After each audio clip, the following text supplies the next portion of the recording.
love you, and I love you enough to tell you, you ain't ready to revolt shit.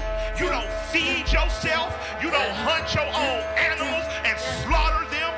You don't prepare for your own meat. You don't own your own land. You don't have a seed growing in your window. So when you think about revolutionaryism, and you think about fighting and dying in the street, you ain't shit. Killer Mike said black people ain't ready to revolt. It's a disparaging marriage and he ready to elope. Maritime coastline, deep V hull boat. Crack a nose turned up, machete to your throat. The divine snatched the arm back, she fine, she in Zinga. Moroccan mercenary got a line on Moringa. Ask Chief X to swing it. Go fund me to rock a new car or build a school like I'm Dr. Umar. Nah, go fund some more guns, banana clips and cannabis, and bury it, the jackal, Anubis. I'm cool, keep them heaters and I'm in tie in an abyss. He ain't rapping due to libations, he just channeling this. Hands down, you ain't ready to oppose nothing. You are as a part of this system as any white person gentrified. Our own life, hovercraft propellers over swamp water. We make the thoughtful think they should have thought harder. Be aware of this. Don't blink, there's only one blunt between the careful and careless. It's hard to face it when you need a shrink or a therapist. Mental disorder ordered them to label you a terrorist. I breathe elements and I found the secret. We could all walk on water if it's ground beneath it. I carry my weapon and keep my trees, and still be Hotep and ask Tariq Nasheed. 6 in the morning, I greet my seed, then do everything I think I need. I have to say this because I know our spirit and our emotions get stirred. I'm not against nobody on the panel. I'm with everybody on the panel. I'm not diametrically opposed to anybody. I agree with everything my brother said about revolutionaryism. So let me ask you guys a few questions. We're in the South, we're in the heart of the South right now. Who's fishing? Who knows how to fish? Hands down. Who knows how to hunt? Let's hands. Hands down. Hands down. Hands down. Hands down. Black people, are you ready to revolt? Black people, are you ready to revolt?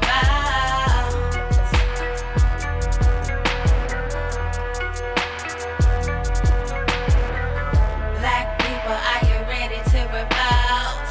Black people, are you ready to revolt? Oh yeah, what's up? Hold up. What I do? What up? Peace. Late night hype. Real quick, it probably ain't late night where you at. It could be early morning. It could be whatever. But this is my simulation. And in this simulation, they got me believing that it's late night. So that's what it is. Oh, it ain't even late night. I just woke up. It's only 9. I mean, this ain't late night. So I'll fall asleep in the middle of the day. And then when everybody sleep, I work. I can tell y'all some strategies. Cats don't know how to bomb a dude. Like, dude was over there crying. Golly. I mean, you know, when you know you smash somebody out, then it's cool. But he kind of deserved it for all this shit. He slanderous stuff. But you know, it is what it is. Peace DQ, what's up? Kush Tribes in the building. Gorilla Kurt, what's up with it? And then them Denver boys don't know what hit them. They like, damn. Did any of y'all think it was gonna look like this? I didn't see Minnesota play. I didn't see them play during the season. But that was looking crazy. Hey, Sunliner, is that you in the back chat? Let me know what your name is in the back chat if that's you or not. But Chef didn't catch no. Chef, you ain't catch nothing. Just what you get for saying you don't like to see your partner happy. It's appropriate. But we just chilling. I might watch some videos. I ain't really tripping. I probably want to study, but that ain't gonna, We might see what we fall into. See if we can find anything interesting. We found a few more black people being called that in Kemet, but in different ways and stuff. We hadn't had the time to look at that. We've been out here dancing on the battlefield, having hella fun. But let's listen to a slapper and then get something popping. Slow ass hardcore, I'm getting tired of that. I might have to rap some rapping. How about this? This is more appropriate. Music coming on right now, late nighters.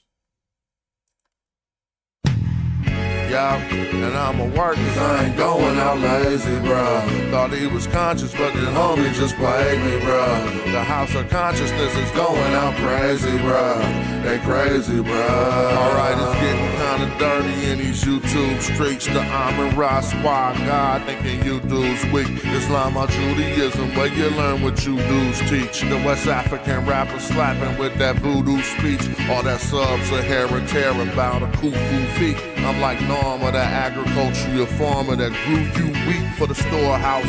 We feed the Hebrews and lead the people when we defeat the feeble. They wanna know polite rip me off, but Sonetta paid me my money though. That mean he 100. And I'ma work cause I ain't going out lazy, bruh. Thought he was conscious, but the homie just played me, bruh.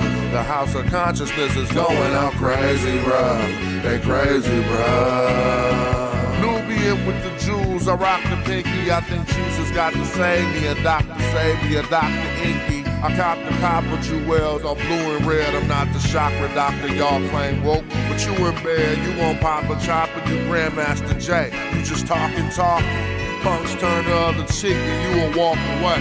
Y'all gon' have to pardon my Moorish. That's Taharka Bay. I'm on that black African power on my darkest day. And that's my brother Ankh stomping them other punks. We brought them gators to Italy, you loving the Moors. And now I'm teaching from my shrine like Brother Jabari. Scoping the savannah cause I'm on another safari. Tasha K showed us Frank record. Young Pharaoh just losing his mind and y'all can't help him. I know one thing, you're a fool if you're still out here donating to Umar school. That shit cool. And I'ma work cause I ain't going out lazy, bruh. Thought he was conscious, but the homie just played me, bruh. The house of consciousness is going out crazy, bruh. They crazy, bruh. Look. You showing your hidden colors like Tariq Nasheed. A bunch of pseudo information I don't think I need. Probably lying on the text, ask Divine or Zion Lax. Just get that microphone ready. With Metal Netta, I'm Stone Jetty. A Ujahu, a Saw Imhotep. Y'all probably timid still on them Bobby Hemmett teachings. I'm in Gozy with the DNA.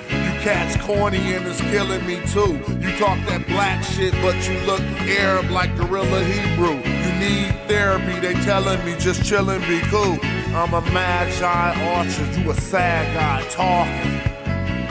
And I'ma work cause I ain't going out lazy, bruh. Thought he was conscious, but the homie just played me, bruh. The house of consciousness is going out crazy, bruh. They crazy, bruh.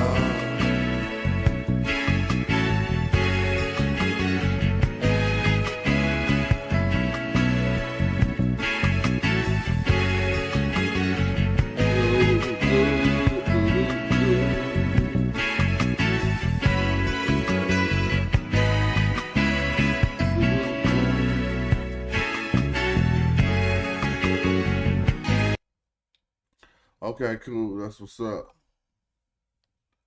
I was talking about Sunline. Let's listen to this, man. We got all kind of this shit.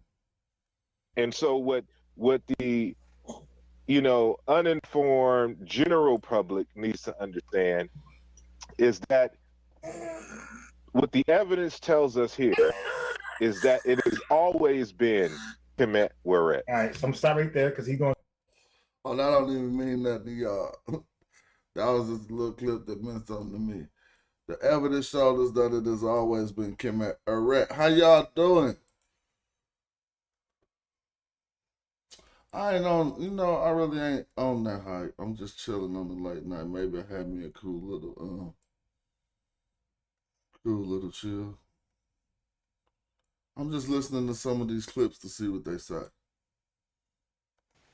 So here's an example: the people of Kemet. You see, or now if we wanted to switch this, we could say Kemet's people. We could say Kemet's with apostrophe S people. But you can't say Kemet people, huh? Not in that construct.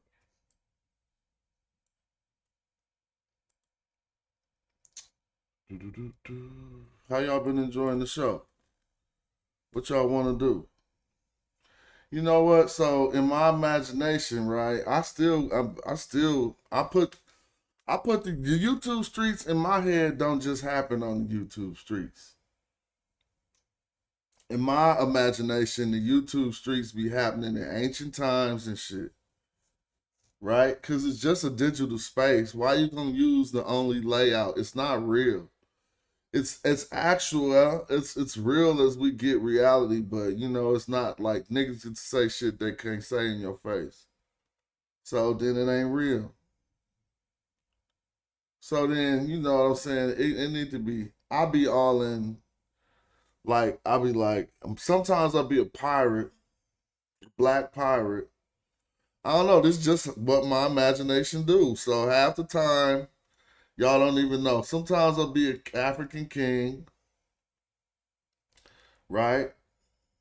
Sometimes I'll be a black pirate. I don't know why I'll be a black pirate, but sometimes y'all heard me say walk the plank, I told you. Because in my brain, I'll be like, that's just what my landscape be in on the YouTube. I don't always just be looking at it like everybody else. I have fun still. You know? Let me see. It is Sheikh Anta Diop that advanced that. And at the 1974 UNESCO Symposium, that advanced idea was rejected. Remember when y'all thought that was true? See, sometimes you can just get fooled by a nice presentation. That shit wasn't rejected. They didn't even read that right. Golly. Diop that it is Sheikh Anta Diop. That Diop must have been relentless. I'm gonna tell y'all now. Because that's half of what y'all getting beat up by. I just be letting the Necharu and the elders and the ancestors put hands on whoever living in the corner right now that need to get brakes beat off them. I say, you can hop up in my entity and we gonna beat the brakes off this fool. So he must have been savage because he ain't been giving no remorse after y'all said Diop was wrong, remember? See? It ain't been no big, that was a big mistake.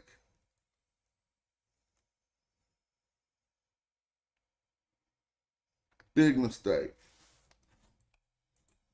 That advanced that. And at the 1974 UNESCO Symposium, that advanced idea was rejected.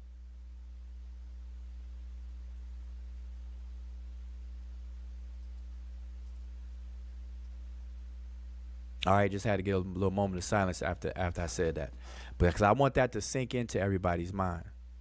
All right, and the reason why I brought that up is because in all of these conversations that you've been hearing as of late, all the noise, it is Sheikh Anta Diop that advanced that. And at the 1974 UNESCO Symposium, that advanced idea was rejected.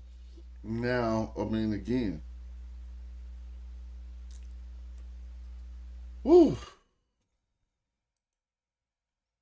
We already did that. I ain't doing that again.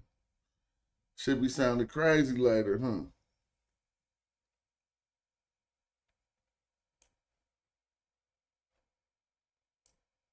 I'm just looking through clips. I don't even know what this is, but it say let's see what this is. Oh, the clip ain't available too.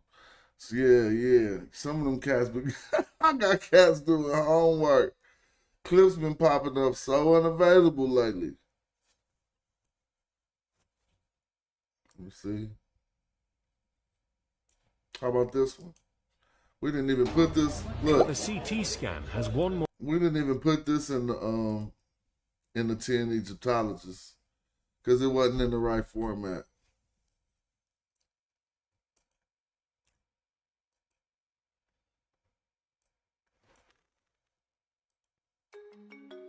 This is going to be a very controversial video because of its ongoing debate. But I still don't understand why some people are still debating on this. I think there are some reasons to that, and I'll get to that in another video, but in this one, we are going to watch a short clip that will confirm what we as Africans have known for ages. Now let's watch the video. But the CT scan has one more surprise for Alejandro. Shammai's ethnicity. Well, they have just told me that Shammai had Nubian features, which means that their ruling family was probably Nubian, and that was unexpected. Examining Shammai's anatomy closely, the thickness of his bones and the shape of his nasal cavity, the anthropologists think he was a black African, likely from neighboring Nubia. A huge revelation that challenged. Hey, y'all, so now y'all gonna learn how to dismantle the coding. And everything I say should qualify. If Egyptologists describe the black, if they ever in a dictionary, well, most of the times if they tell you what Kemet means, there's going to be parentheses next to it to guide you outside of what's literally translated. So they're always going to say, so just like right now, what they do in this instance is whenever they identify somebody that you can't get around the fact that this is a black man, then they start talking about Nubians. But nothing about this ancient Egyptian mummy they found in the royal tomb say nothing about Nubians. So we're gonna, I guess, let's see what that do. Means that their ruling family was probably Nubian, and that was unexpected. Examining Shammai's anatomy closely, the thickness of his bones and the shape of his nasal cavity, the anthropologists think he was a black African, likely from neighboring Nubia. A huge revelation that challenges the prevailing image of the Egyptian ruling class. We always thought the ancient Egyptian elite were Mediterranean type, and in this sense, Shammai is representing the society of the frontier, in which different ethnic groups were mixed. At the end, it doesn't matter the color of your skin. Shammai was Egyptian. So he tried to deal with the Nubian thing, and then he just had to deal with himself and tell himself at the end, it really don't matter the color of your skin. Shammai was an Egyptian, right? These dudes got so beat up. What's the new topic? Please, Bobby Bang, you ain't getting off that easy. You done did years of unnecessarily foolish shit. You at least need about. I asked the audience. They gonna say keep frying that boy. Scientists disappointed. Okay, I ain't even on that vibe. Let me go with what my vibe is right now. I'm kicked him back chilling.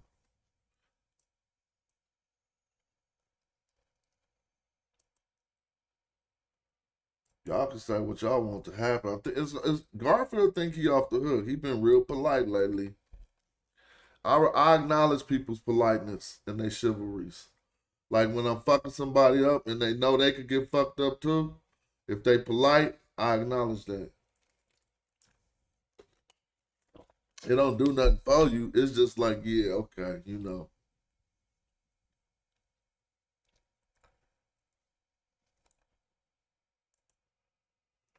And there's a new Y chromosome study that's has immense implications because it shows that the YAP, that a particular mutation that leads to Africans and Asians originate in Africa. There used to be a debate about this, you know, and for the longest, I believe that Uh-oh. You need to hop in that Archer's back check, Mutwa. Well, yeah, I'm gonna pull that thing up. ancestor split in two directions. So you had the ancestor in both places. But now some people say no, it's in one place. And they're saying that some of the other Y chromosome haplogroups, key mutations, also originate in Africa. They're using the timing of admixture with Neanderthals outside and dates that they have for remains outside of Africa to recalibrate the origin of these Y chromosome lineages. So it may actually turn out that there's a whole lot of stuff that people have been calling Eurasian that actually emerged in Africa. And that would not surprise me at all. Uh-oh. And there's a new Y chromosome study that's See, the fact is, I could just have fun and jokes because with the scholarship, I mean, y'all done admitted to getting the brakes beat off y'all. At least the people on the fence is like, man, yeah, y'all might as well stop that. And after SAR, Garfield took that show down so quick. Ooh, he threw that show. He took that show down pound speed. Flintstone feet. He was like, I need to show the. Let me see Flintstone feet. I hope it's Barney and what's the other Flintstone name? I hope it's Barney and both of them fools. Barney Rubble and what's the other dude? Dang, they don't even got Flintstone feet. All right, this is the closest thing we could get to Brother Aunt and Garfield when they see Smash in the chat. Hold on, man. YouTube got to be working quicker than that. Taking away my punchlines. But boss, suppose you miss. Hold still. I never miss. Speak up, man. Don't mumble. Machine gun Bam. Hey, Fred. Oh, y'all know what I'm talking about. Right home. All right, Machine gun Bam Bam hit. Forget it. They didn't have a nice clip of Flintstone feet queued up. Oh, yeah, they need some Scooby-Doo feet, huh? Let me see. Wait, do I got to say Flintstone running? Yeah, there you go. But actually, no, I ain't going to go there. This other one was too funny.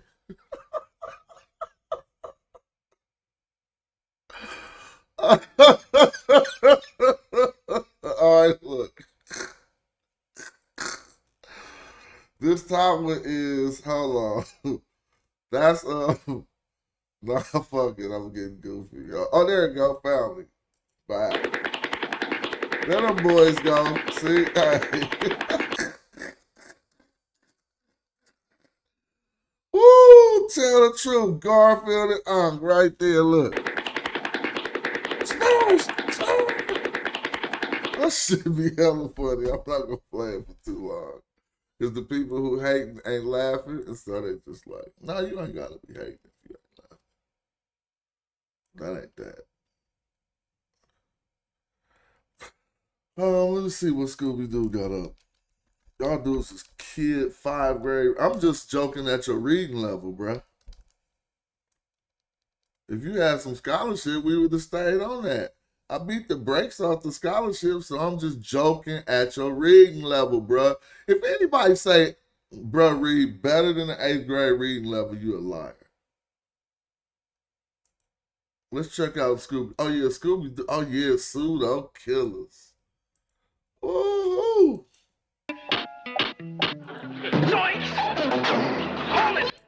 Hold on. Oh, man, they gotta edit their clips smaller. Let's see where they at.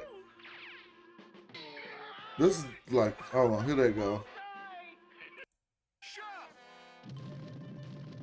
Y'all know all the characters. I ain't gotta call out the characters. Well, this ain't working. There they go, right there. Magi boys coming. Look, Pseudo Killers. Oh yeah, I should.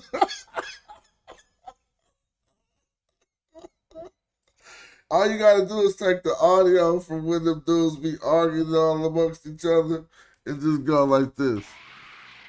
We'll clip y'all up live right now. Look. Bam. No, Cedric, what? Anyway, it's the late night hype. Don't even trip.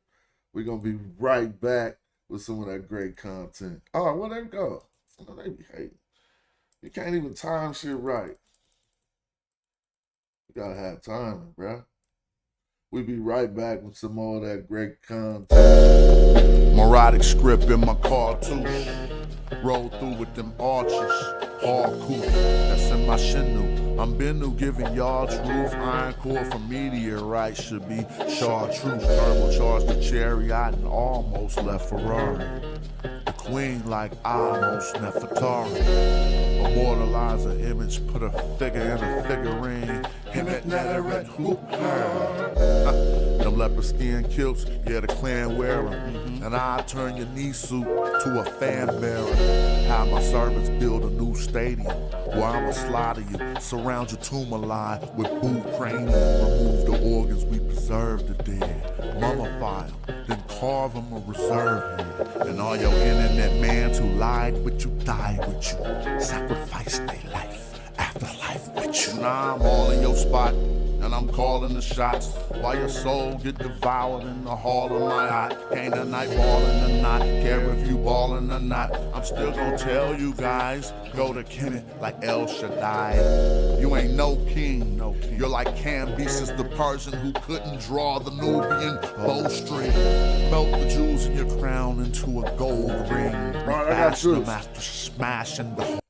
So y'all didn't know about so when cats got on that Black Indian shit, I just was like, okay, you know, it's a little bit of truth to that, but I think it's exploited. They exploiting it. They saying they the Indians. Don't do that. But there's a lot of truth too, because I study West Coast history too. We don't just talk about shit like that. But that inspired me to do Tally Ho. I was going to play the rest of Tally Ho the other day, but a lot of the stuff inside of Tally Ho was true, but I just used my imagination to, you feel what I'm saying, put it up in a different, more digestible package. Fremore Jones isn't a true character. That's my imagination. He is a black man who set out to go out to make sure the slave trade never made it out west. But he had lines. So it spawned from a thought. There's a man named William Alexander Leidensdorf. I talk about him every 2 or 3 years, or maybe once a year, right? And he set up basically San Francisco, black man. All the shit. First steamboat on the California Delta was Leidensdorf. And they still got his street in San Francisco. But on the Black Indian hype, when California wasn't owned by the United States yet. 1844. Just do your knowledge. The 49ers and all that shit is 49. It was a gold rush was really nothing they discovered. They found out it was black people and other people. The natives, the Indians, and the Mexicans who owned the land had hella gold in California. And by the time the word got back from 1844 to 1844 to 1889, I'm blood. 1844 to 1849.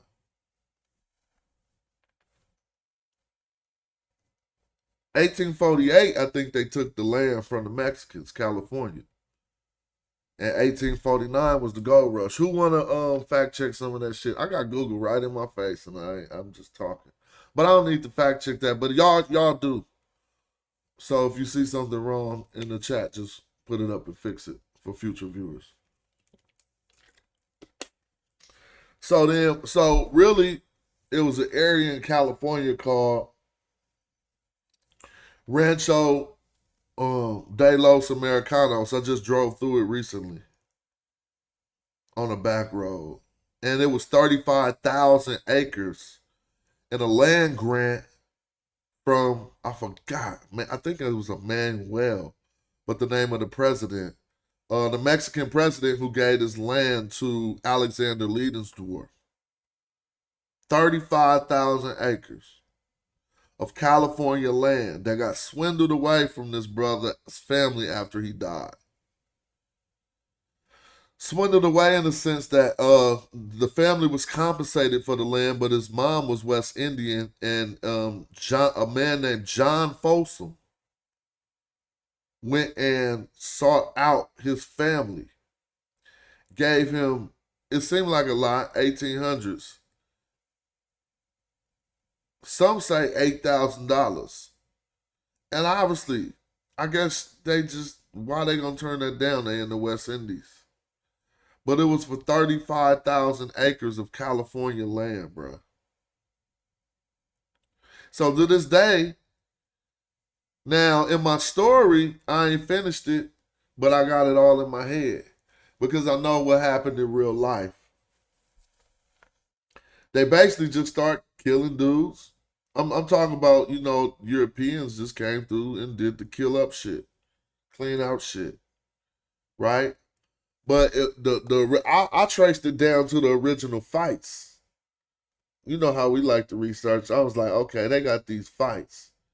Now, I've traced it down. It came down to that same ass shit. Some Mormons came rolling up into Negro Bar. Negro Bar is the area in California in El Dorado County, not all the way in El Dorado County, on your way to El Dorado County. I ain't really got nobody, peace Jody Breeze, I ain't really got nobody in the Drake or Kendrick, but I kind of like Drake's response to Kendrick's song because, it was getting crazy just like, but I mean, ain't none of them doing nobody like I'm doing Bobby Banger. God, that's the worst. Out of all the battles going on right now, the biggest routing happening right now is happening in the conscious community. Now, you still get just like when you watching a fight on TV, or you watching some beef on the conscious community, or listening to a rap battle, you be getting the same feeling. This the biggest slaughter since Ja Rule 50. And I'm about to Ja Rule that boy. Ja Rule that boy up out of here. He think it's gonna stop. That's the funny part. But anyway. Yeah, I just been listening to keep up with the culture. I like all of their contributions. And I'm learning about battle rap even at this age. You feel me? I'm learning what they're learning. That lyric shit, like fact rap be winning, bro. But, you gotta show your lyrical prowess. But if you ain't got no facts in your shit, it ain't gonna stick with nobody. But, so then what happened on the West Coast? So they was hooking up with hella Indians and shit. They had to be. I ain't really too much speculating. Mexicans' connection to the Indians is obviously going to be more closer and direct. And I don't know I had not been able to find what allowed him to disregard whoever might have been on that land before. See, this is what I had not found out. Who the black men were who Liedensdorf was riding out to go hook up with. Because he wasn't riding out blind willy-nilly, and he wasn't riding out soft. Just think about everything. So this is when my imagination kicked in. He made it to the West Coast. So how many of us could do that? That's why we got to have more respect for people. You think in an 1844, you can make it from New York to Cali? Yes, I think all of y'all can. Y'all some beasts, right? But I'm saying, though, it's going to pull a lot out of you. You're going to have to been and got rid of about 10 people, especially if you're a black man. And if you're trying to ride in 1844 from New York to Cali, and you make it, And then you turn to the big, you think see, the story about him is so bossy. I'll be like, why they just don't make movies about this type of shit? That had to have been the craziest adventure in any movie you could put it in.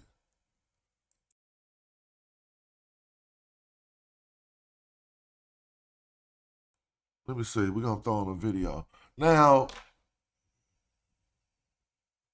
I don't even know if they got nothing on, bro. I never, ever put his name. Well, let me see.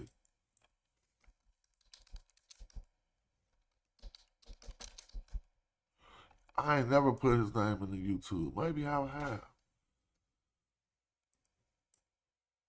I don't think dude gonna be a hater if I watch this video. None of these people are gonna be a hater. Global Black History. William Leiderstoff, the founder of San Hold on, Francisco. bro. I ain't no videos. Oh, I thought that was him. William Leiderstoff, the founder of San Francisco and a wealthy visionary. Born October 23, 1810, he was one of the first black citizens of California and founder of the city we now know as San Francisco. He was born in St. Croix, which was at the time... See, the reason why we don't know about these people, because you might start comparing yourself to those people. And I'm not talking about the negative comparison. I'm talking about the comparison and inspiration. Yeah, they big hurt, James. I'm talking about like, yo, I aspire. How did he do that in the 1800s? You can't even sleep on nobody like this, man. Golly, how the hell did he do that? Can any of y'all answer? Listen to how bossy this bro was. Oh yeah, he was free. Yeah, he was. That's what I'm saying. Free More Jones. But so in my image, my question is, Leader's Dwarf didn't go. My questions are starting like a statement, but Leader's Dwarf didn't go to the West Coast willy-nilly. He knew how much paper was out there. He knew they was getting that money. So it let me know there was a secret rumor going around America in the black community about this gold that was in the West. And then white people found out, and then we had the gold rush of 1849. But he 1844. You can't make this up. So let's trip off it. The founder of San Francisco and a wealthy visionary. Born October 23, 1810, he was one of the first black citizens of California and founder of the city we now know as San Francisco. He was born in St. Croix, which was at the time part of the Danish Virgin Islands. He was the son of an African woman and a Danish planter, the kind of relationship which was typical during this time. When he moved to California, he settled in what was then Yerba Buena, a city mostly inhabited by Mexican citizens. Now, guess what? Let's talk about that. This is what's so cold, y'all. I did all this research and I went to the places. I just be crazy bored sometimes. Yerba Buena Island is the island in the middle of the bay, right? That they put. Who's winning the bars? Kate out of Drizzy? Oh, I didn't think I was avoiding the question. I thought I answered it. I appreciated some of both of their contributions. At times, it was kind of hard to listen to. Like, damn, it's getting nasty. But I appreciate a little bit of both. I clearly can't say. I mean, K-Dot, if that's really a question, but if that wasn't really a question on that part, then I was feeling a little both of them. Yeah. Like, you mean, like, I'm squinting my eyes. Like, I mean, I hope you didn't. Of course, he sounded better to me. But when I heard that one emotional sound and shit, I wasn't feeling that vibe. And I thought Drake came back with a good take. Like, man, people who charge you with shit got that shit on their mind. And he killed him with that. I mean, they've been going hard at each other. What can I say? Was one of the first black citizens of California and founder of the city we now know as San Francisco. He was born in St. Croix, which was at the time part of the Danish Virgin Islands. He was the son of an African woman and a Danish planter, the kind of relationship which was typical during this time. When he moved to California, he settled in what was then Yerba Buena, a city mostly inhabited by Mexican citizens. Soon after, he was able to secure a land grant from Mexico, and some of that land is part of what is located at the corner of Clay and Kearny Streets. So look, I gotta tell y'all some opened crazy his shit. first business. He owned.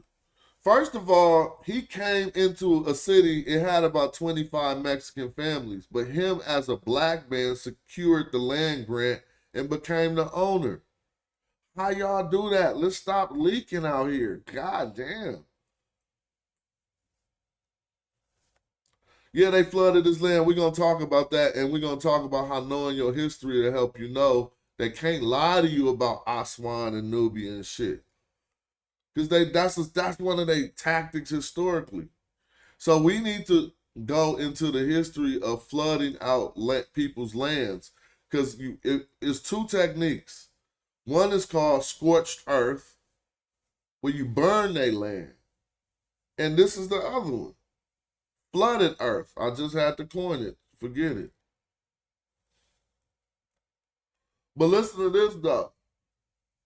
I'm talking to my brothers who be thinking they got challenges and shit, and we all got challenges, don't get me wrong. But he had challenges too. And he made it to the West Coast somehow, and then got the Mexican government to give him 35,000 acres, y'all. That's why I'll be like, man, I'm going to walk into any of these motherfucking companies and get whatever I want. And I don't change the way I talk or nothing.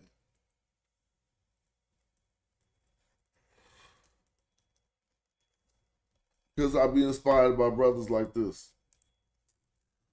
Planter, the kind of relationship which was typical during this time. When he moved to California, he settled in what was then Yerba Buena, a city mostly inhabited by Mexican citizens. Soon after, he was able to secure a land grant from Mexico, and some of that land is part of what is located at the corner of Clay and Kearny Streets. Leidenstoff opened his first... Just for the record, saying Clay and Kearny Street in San Francisco is probably like saying Park and Lexington in New York. It's some of the highest value. I just heard some type of alarm going on. I don't know, here's some beeping shit. It don't sound like nothing serious. Sound like nothing this 15 can't handle. Now let's see. This business, a profitable export-import trade route between San Francisco and Honolulu, selling cowhides and tallow. Soon after, he was able to start other businesses, including a warehouse on what was the waterfront at California and Leidenstoff Streets. He also opened a general store, lumber yard, and a shipbuilding business. As a result, he launched the first steamboat on the San Francisco Bay. He also now, you know what? I'll be riding on the Delta. And people will act like they own the Delta. I mean, I'm a respectful rider. I had to teach heck of the homies about not ripping through wake zones and stuff, making us look hella stupid. I hate looking stupid at other people's expense. But the first steamboat on the Delta was a black man. But we don't even know that. Because you feel like you out your way, you know what I'm saying, in that activity. The first steamboat on the San Francisco Bay. He also built the first and largest... He ain't expounded. His land went so far up that he owned half of the American River. Right? Rio de los Americanos.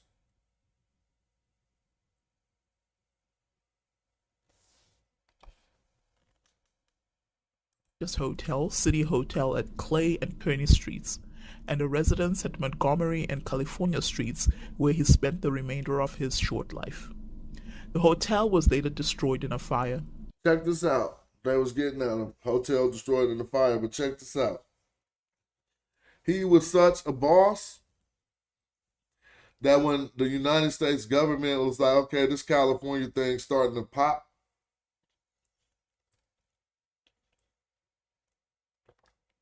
they threw the governor's ball not in Sacramento, but in San Francisco. Guess where they threw it at? Leidensdorf House. How you do that? See, that's what I'm saying. Are y'all trying to tell me, so, but society is set up now, you can't really be. But the way things are now, you really be. So let's ask, is the way things are now harder for a brother or easier? Like, will he look at us and be like, oh my gosh, I'm about to ball?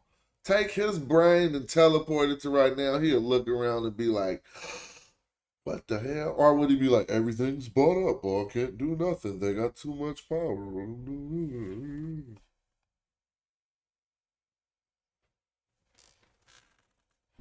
During this time, he also served as U.S. Vice Consul at San Francisco during Mexican rule and as San Francisco City Treasurer, councilman, and a member of the school committee. He was also the city's first treasurer and established the city's first public school. William Leidesdorff quickly became one of the nation's most prominent black citizens and businessmen until his untimely death at the age of 38 on May 18, 1848. He is buried at Mission Dolores. He had no living relatives in the United States at the time of his death, but it is estimated that Leidesdorff's estate was worth over $1 million and multiple millions of dollars in gold was mined off his land. Look, when the Leidesdorff his land was worth hundreds of millions. It was worth $1 million in 1848. 1848. And Folsom paid 8 racks for it.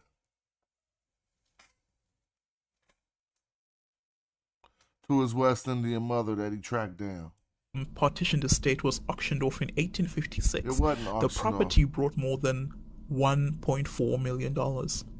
His only living relatives in the Virgin Islands, however, that might be denied true. But that ain't how the property was acquired. I know that. Any claims to the land, which at the time had become very valuable to the state of California. Today, only a small alley pays tribute to the man who founded the city. Yeah, that's kind of true. But I think it'd be like that in the Hella City. They ain't gonna have ain't no, well, it's Washington. Right?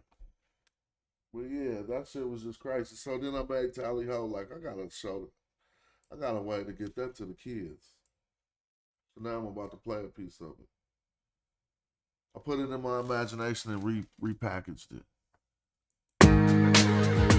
And it's like Adult Swim dialogue. Right? It's harsh. Because think about what his travels. Well, this isn't Leidensdorf, and my character isn't Leidensdorf. My character is either the gentleman who made it out west before Leidensdorf, and he knew he could go there, or nope, they're not that. I just remembered the story. They are after that, and they're on their way to Negro Bar. I'm gonna listen to that and chill for a minute. This is a story of a black cowboy in 1844. Tally-ho, tally-ho. Some things were done for talent, some things you'll never know. Tally-ho, tally-ho. He fights for justice and freedom everywhere he goes. Tally-ho, Sure not having your kind round in this yeah, bar. white boy, you don't want this smoke. Tally-ho, tally-ho. Whoa there, Tally. There's some crackers in the back trying to trap us. Well, not too far now, Tally. Calm down, man. Yeah, well, I hear some Mormons panning gold up in the Negro Bar. We're gonna see if we can't tend to that. Come on, girl. Oh, what's this we got here? Seems we call ourselves one of them whipper crackers. Mr. Marshall. It kind of looked like you didn't took a liking to beating on indigenous men. Okay, Mr. Marshall. Say there, cracker. Mr. Marshall, look out. Well, it looks like we got ourselves a horse riding nigger boy. Is that right? What you doing around Get here? him, Marshall. That was one fast draw. Like that. You killed my master. What's the matter with you? No, shut your You slave don't get ass me up. killed. Come on, hop in the coach. I was likely to say you was somebody good low. Keep it low. I just never seen a Negro use a gun like There's that. more crackers around here, and all that talking could get us sought out. You need to learn how to shut the fuck up. Why, I should surely like to know how a Negro gets all these guns in this nice. You know what? Slave niggas is dead weight. I ain't come this far to get stopped by no one whipper cracker, no bootlicking Negro. Same devilish white boys intend to spread they slave trade out west. And if so, they're gonna have to see Free More Jones. Free More Jones. Free More Jones. Oh, let me go stop by this ragged ass saloon. See if I can't find me some dirty morning. Howdy, Bart. Black guy in town.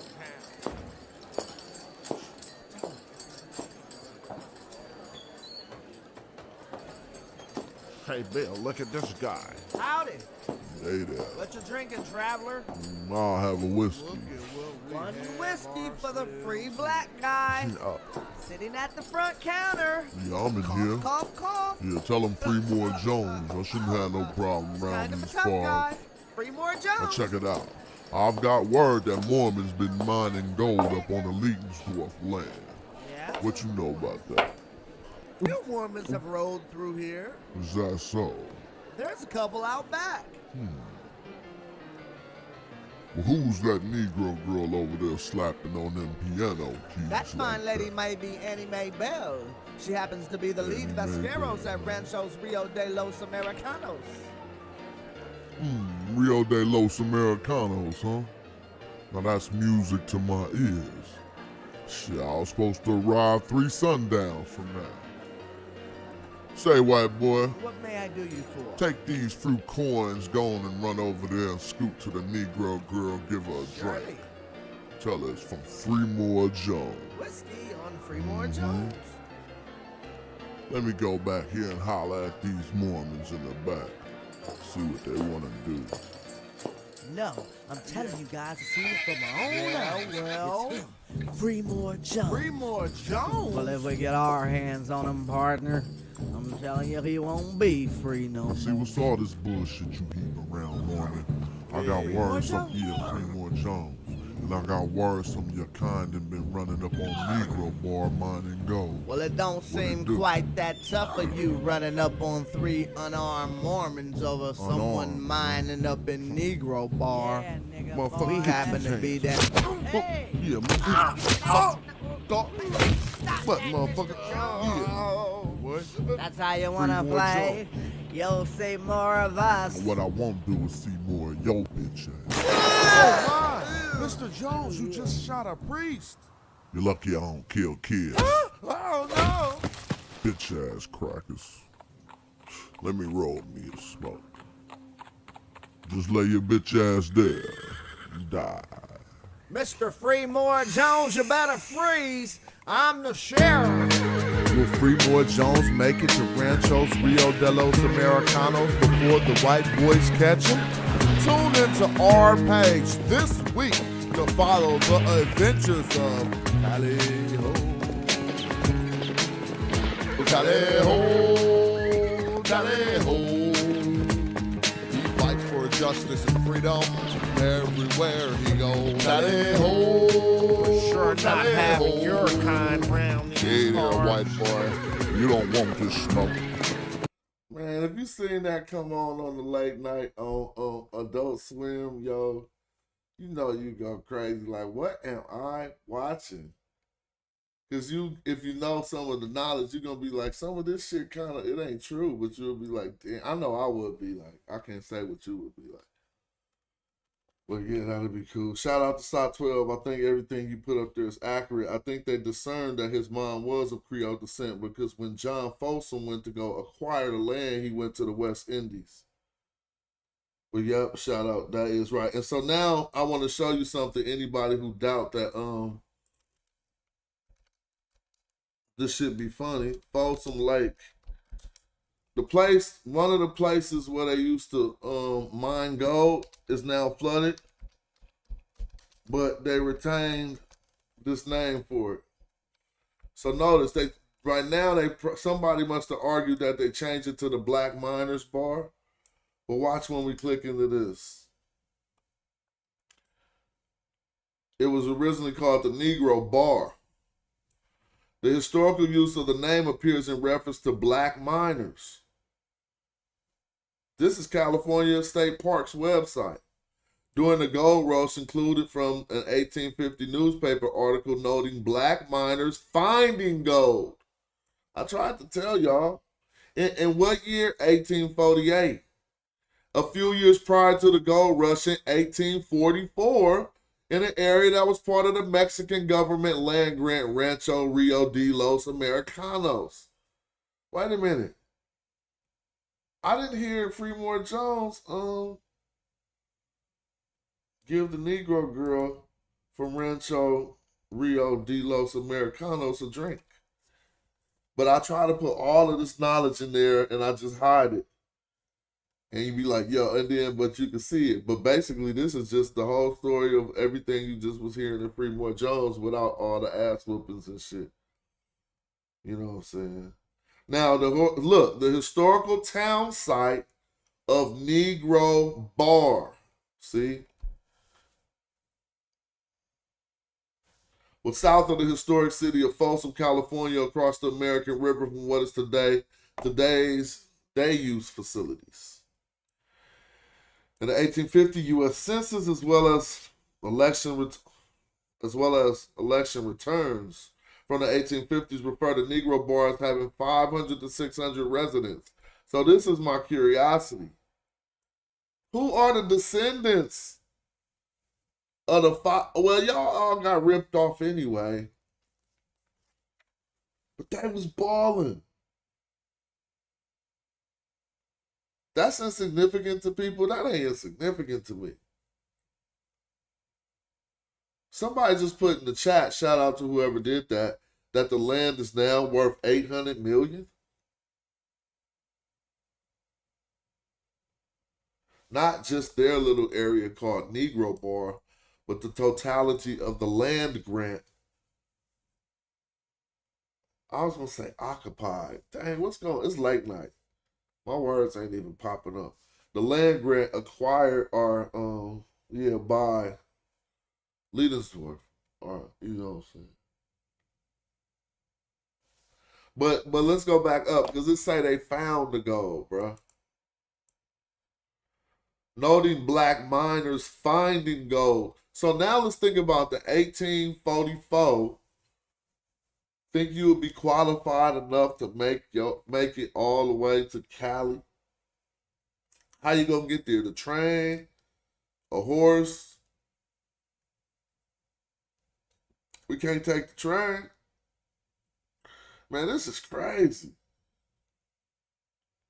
That's why cats don't like using their imagination. Because I'll snap my eyes closed and then be dreaming I'll be really there or some shit. Like, you know what I'm saying? Is it too much to ask to put yourself in that situation for a moment?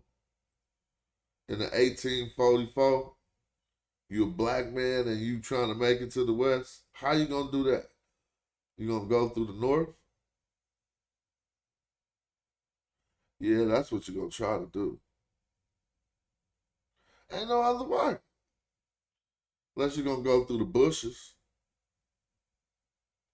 Now, you see, that is a reality for somebody that was real one day. That's crazy than a motherfucker. You know what the harsher reality that these realities that I be thinking about that people don't want to think about? 15 minutes after slavery was over.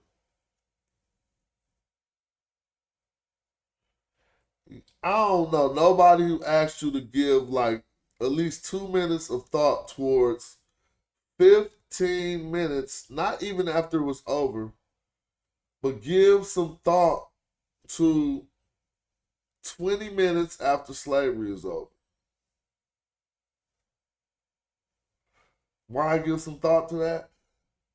Well, you don't have to. Go be productive in life. I just got some free time.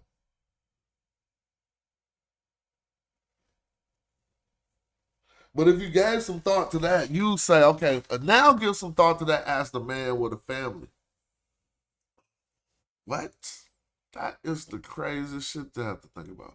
Because you free, right? You about to walk. What y'all about to eat in the next meal? Please tell me where their next meal came from 20 minutes after slavery. I mean, you know what I mean. I bet nobody can't answer that. Berries and bushes, right? Exactly. Because where could you go? Where you was going to go?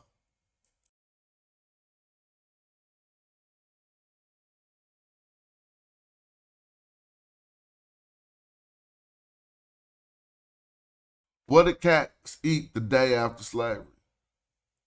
Somebody please answer that. I know the day after slavery ain't a real way to phrase it, but even if they found out about it at different times, what did each of those individuals do the day after? Like when they said, we gone, we out. Did they go to the restaurant? What did they spend? What did they have? How much money they had?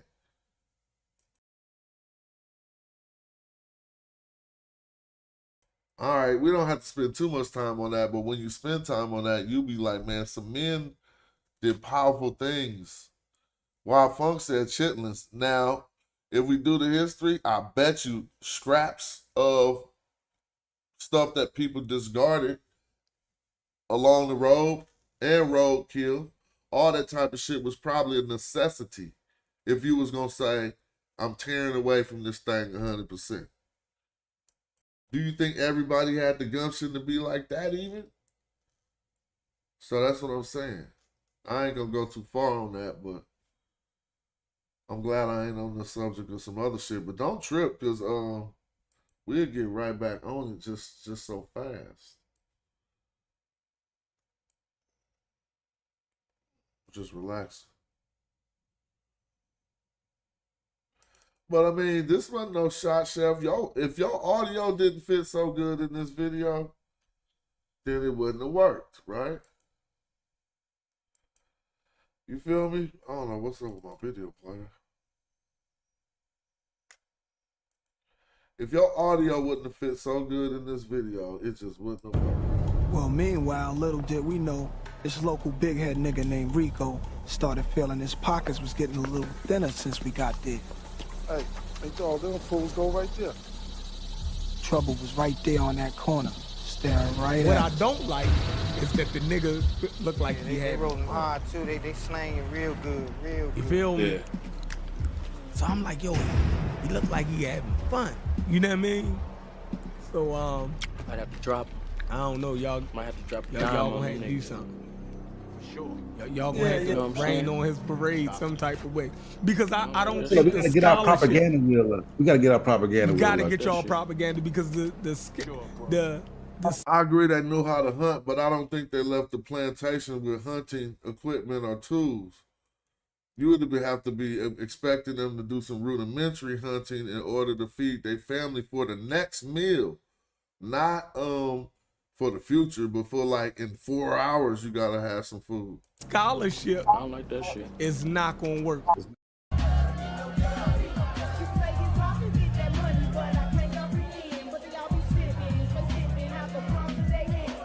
Y'all gonna have to do something.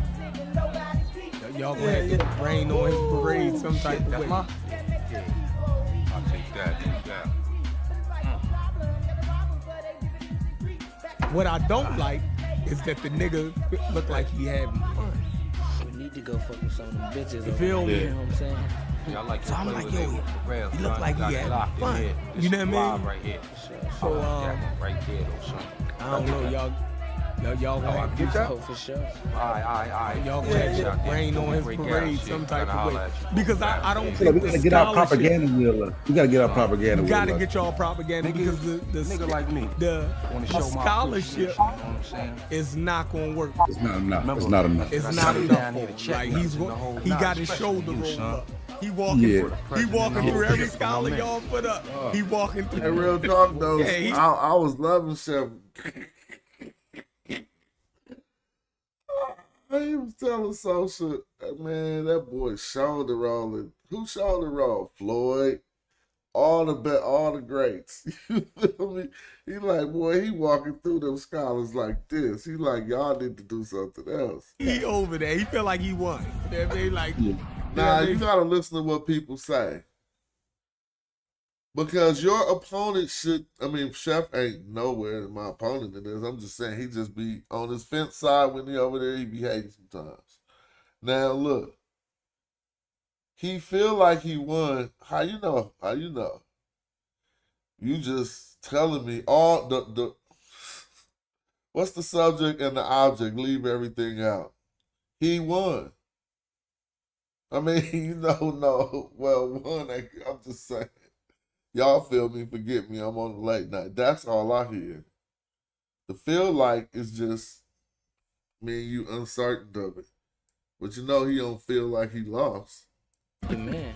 Yeah, he over there. He feel like he won. You know what I mean? Like, you know what I mean? Fuck all that. You know what I mean? Let's talk about something else. You know what I mean? So now, what are you talking about? You know, that's why. What none of us do for a living. That's the petty shit you want.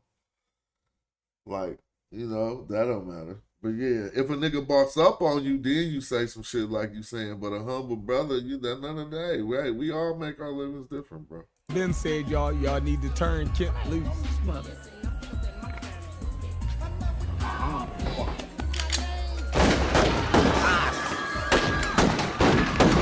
Oh, okay, I see what you're saying.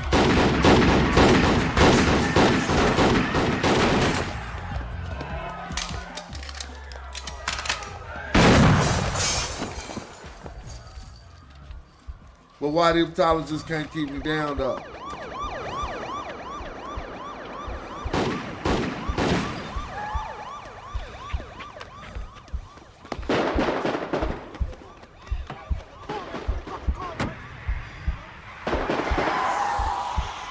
Y'all gonna have to do something. Y'all gonna have to rain on his parade some type of way. Wow. They gonna have to rain on his parade some type of way. That was a cool cover, though, Chef. You might want to keep that one. You need to get Bobby Banger out, though. You feel me? No, but yeah, this is all fun. Having fun. That shit is fun. I'll be seeing some videos. Let me see. So, yeah, they flooded it, though, back to Negro Bar. That's why we looking at California state parks. Because this is where you go jet skiing now. Over the land that where black people was trying to build for themselves. Independently. Y'all know the other brothers I'll be talking about? Sometimes I whip them out about black history, but they on my mind tonight. Theodore Troy and Hugh Macbeth. Them brothers was some beasts in the 1900s, about 1917, in the West Coast, down in L.A. So they was hooking up with Mexico, too, to get hella land, and that shit was working. They built something called Little Liberia in Mexico. It was cool. All right, hold up, though. Give me a moment.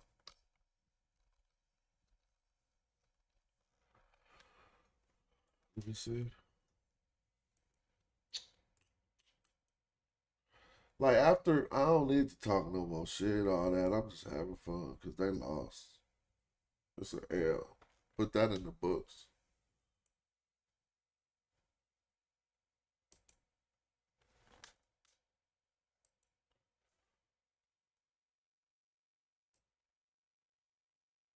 All right, let me see something.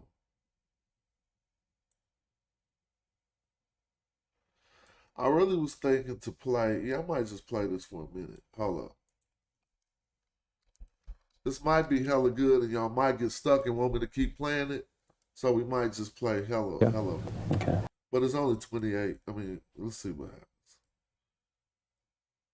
He about to go in on the Greek shit. The reason why I'm playing this is because a lot of this stuff has got corroborated by newer scholarship. All the way down to Bernal being the one who came out with the theory of Afro-Asiatics starting in the Horn of Africa. In this video, he was alone in that theory. Let me see. Shout out to y'all. We bringing y'all the classics that's right on YouTube that you just might not have bumped into. Real quick, we'll watch some of this and get back to it. All right, I'm just late night chilling.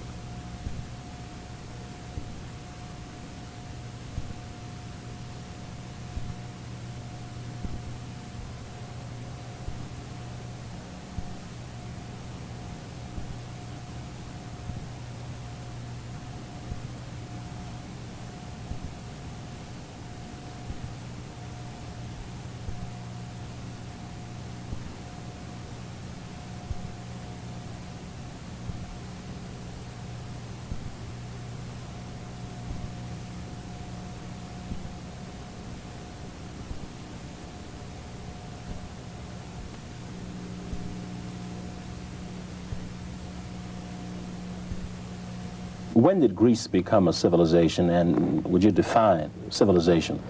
It's always difficult to define. I think it's a cluster of characteristics that include urban life, working metals, irrigated agriculture, writing, possibility of state organization. All these things together make up what we conventionally call civilization. And Greece had a civilization in the late Bronze Age, that is certainly from 1500 BC, but then it seems to have lost it. That there was a breakdown of society in Greece. The Egyptian priest said, "You Greeks forget everything, you have a disaster, and then you have to start all over again." Well, this seems to have happened, and so Greek civilization does not really start again till the conventional beginning is the first Olympic Games. When was that? Okay. That's 776 BC. Okay. Now, Egyptian civilization, again, there's controversy about the date, but I think one can take the conventional date of 3280 BC. So it is a good deal older. I mean, Egyptian civilization was very old indeed, before even the first stage of Greek civilization began, let alone the second one. But here was one of the queens that they were paying tribute to. I mean, this is Queen Tai, who was the wife of Amenhotep III, and the mother of the famous religious reformer Akhenaten. Good evening and welcome to one of the most important series ever done by For the People. Most of us live with certain assumptions about ourselves. If you ain't up on one of the leading, I mean, I wasn't watching it in the 70s, but from what I found now, that they was one of the leaders in putting out the knowledge back in the original 70s movement, 80s, you know what I'm saying? Back when this was like first new information. And so seeing what some of them was saying and seeing that they wasn't off, it is a reference back to what Dr. Maggie Bryson was saying about she would be strident about the blackness of Egyptians because we've been saying it for 20 years, and now white Egyptologists are saying it. And other people, other races, without ever asking where these assumptions and attitudes come from. Most of us are born with beliefs handed to us in musty old baggage. Many times we are too afraid to see if our baggage of beliefs contains diamonds or rocks, truths or lies. This evening on For the People, we'll look inside the baggage that contains information on the origins of Western civilization, or more specifically, the origins of Greek civilization. Our guest is Dr. Martin Gardner Bernal, Associate Professor of Government and Adjunct Professor of Near Eastern Studies at Cornell University. Born in London, England, he is a former Fellow of King's College, Cambridge University, and recipient of the Harkness Commonwealth Fellowship, the most prestigious fellowship awarded to international students studying in the United States. Dr. Bernal. If SOT 12 is using his thumb energy tonight to try to discredit the blackness of Alexander Leidensdorf, he's alone in that sentiment. Right? So you don't even have to pay him no mind. He do that type of shit all the time. Received his bachelor and PhD degrees from Cambridge. He earned his doctorate in Oriental Studies. He did graduate work at the University of California at Berkeley and Harvard University. Dr. Bernal has written many scholarly works, among them Chinese Socialism Before 1913 in Modern China's Search for Political Form, Oxford University Press, and more recently, Ancient or Aryan, a competition between... All you really got to do it's the famous light bulb going... All you really got to do, Wild Funk, is research. I mean, not Wild Funk, but SOT 12. It'll help to research some of the name sites on his land. You feel me? He had a Mormon bar on his land. He also had, he had a Mormon town. He had Negro bar. And so we can learn a lot by even looking at what his sites was called.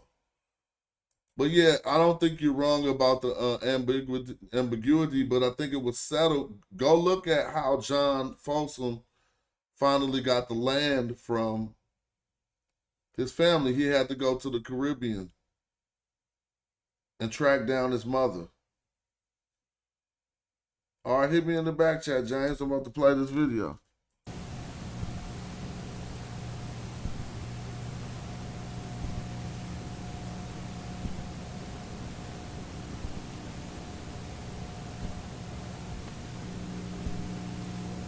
Until the conventional beginning is the first Olympic Games. When was that? Okay. That's 776 BC. Okay. Reformer Akhenaten. Good evening and welcome to one of the most important series ever done by For the People. Most of us live with certain assumptions about ourselves and other people, other races, without ever asking where these assumptions and attitudes come from. Most of us are born with beliefs handed to us in musty old baggage. Many times we are too afraid to see if our baggage of beliefs contains diamonds or rocks, truths or lies. This evening on For the People, we'll look inside the baggage that contains information on the origins of Western civilization, or more specifically, the origins of Greek civilization. Our guest is Dr. Martin Gardner Bernal, Associate Professor of Government and Adjunct Professor of Near Eastern Studies at Cornell University. Born in London, England, he is a former Fellow of King's College, Cambridge University, and recipient of the Harkness Commonwealth Fellowship, the most prestigious fellowship awarded to international students studying in the United States. Dr. Bernal received his bachelor and PhD degrees from Cambridge. He earned his doctorate in Oriental Studies. He did graduate work at the University of California at Berkeley and Harvard University. Dr. Bernal has written many scholarly works, among them Chinese Socialism Before 1913 in Modern China's Search for Political Form, Oxford University Press, and more recently, Ancient or Aryan, a competition between models on the origins of Greece, Journal of African Civilizations, Denied, The Tyranny of Germany over Greece, the Afro-Asiatic Roots of Europe in Comparative Criticism, and a series of volumes to be published in 1987 entitled Black Athena, The Egyptian and Semitic Roots of Greece. Incidentally, Dr. Bernal is the grandson of Sir Alan Gardner, who wrote the standard grammar of ancient Egyptian and deciphered the earliest Egyptian alphabets.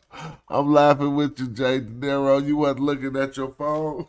Yeah, he got a good voice. He got a good TV voice, you feel me? We begin this four-part series on the origins of Greek civilization by asking Dr. Bernal, how important is Greek culture to Western civilization?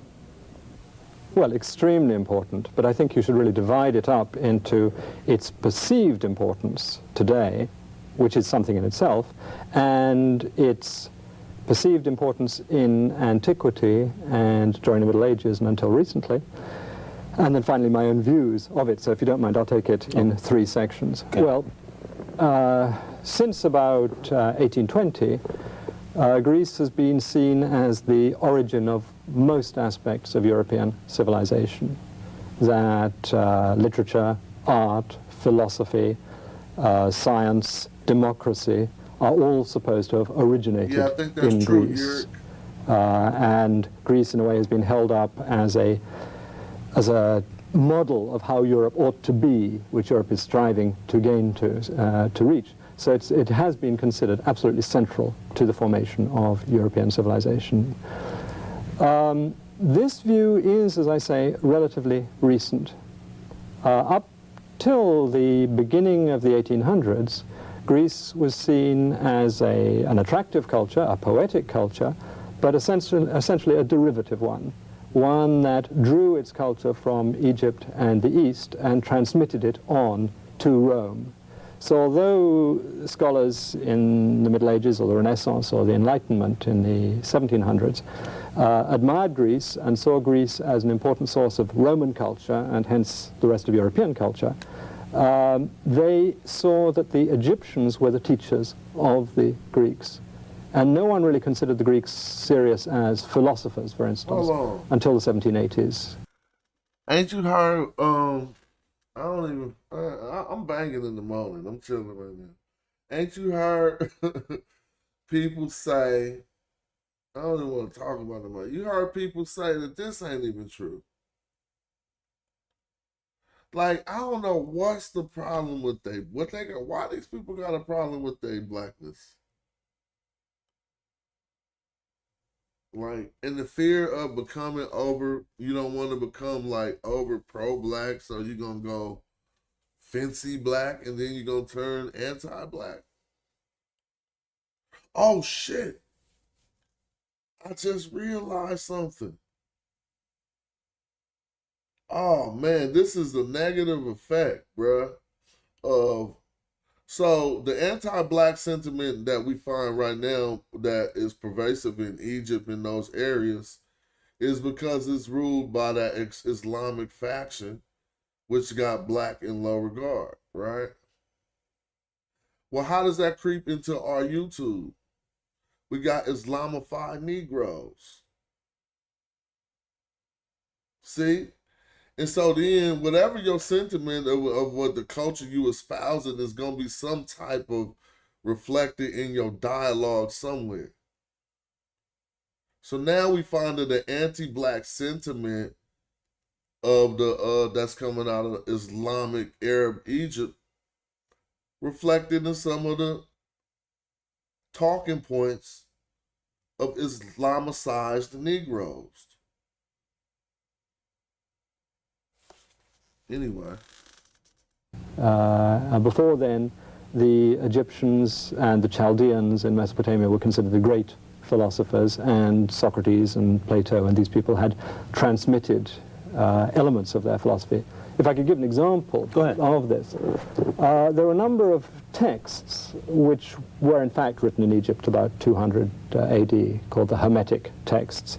These were believed to have been written in Egypt in great antiquity, and I believe that in fact they really do have ancient sources involved in them.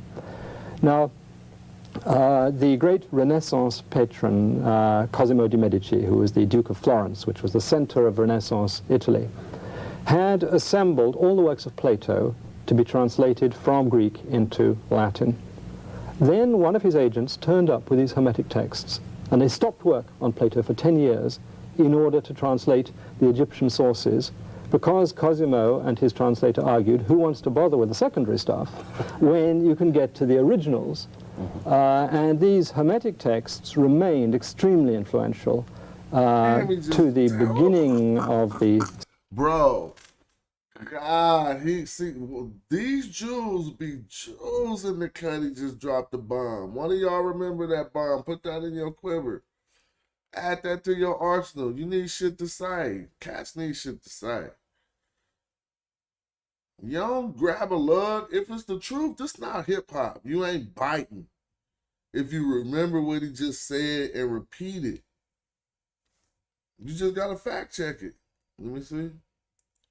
That was a bomb. Hold on. And Greece, in a way, has been held up as a model of how Europe ought to be, which Europe is striving to gain to reach. So it has been considered absolutely central to the formation of European civilization.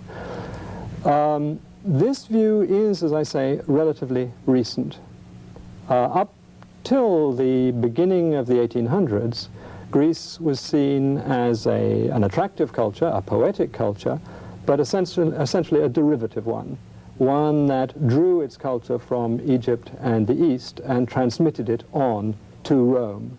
So although scholars in the Middle Ages or the Renaissance or the Enlightenment in the 1700s admired Greece and saw Greece as an important source of Roman culture and hence the rest of European culture, they saw that the Egyptians were the teachers of the Greeks. And no one really considered the Greeks serious as philosophers, for instance, until the 1780s. Before then, the Egyptians and the Chaldeans in Mesopotamia were considered the great philosophers, and Socrates and Plato and these people had transmitted elements of their philosophy. If I could give an example of this, there are a number of texts which were in fact written in Egypt about 200 AD, called the Hermetic texts. These were believed to have been written in Egypt in great antiquity, and I believe that in fact they really do have ancient sources involved in them. Now, the great Renaissance patron Cosimo de' Medici, who was the Duke of Florence, which was the center of Renaissance Italy, had assembled all the works of Plato to be translated from Greek into Latin. Was it the Duke of France who was the center of the Renaissance in Italy? Come on, man, we gonna remember these rap bars. Patron Cosimo de' Medici, who was the Duke of Florence. Cosimo de' Medici. Now, whoever one of y'all who can say his name right is really gonna be a bar. Oh, you talking about Cosimo de' Medici? In them. Now, the great Renaissance patron Cosimo de' Medici. You don't say the great Renaissance patron. You gotta have your own looks. You just gotta remember Renaissance and Cosimo patron. Who was the Duke of Florence, which was, yeah, he's the Duke of Florence. Was the center of Renaissance Italy. You remember that too. He's the center. He was at the center of the Renaissance, bro, in Italy. That's how I'm gonna drop that. Nah, he was at the center of the Renaissance. I might even be overseas when I'm dropping this on one of their heads, standing right where the dude was at. So I really gotta get this down pat. Let me see. Patron Cosimo de' Medici, who was the Duke of Florence, which was the center of Renaissance Italy, had assembled all the works of Plato to be translated from Greek into Latin. Then one of his agents turned up with these Hermetic texts, and they I gotta find out the name of that agent.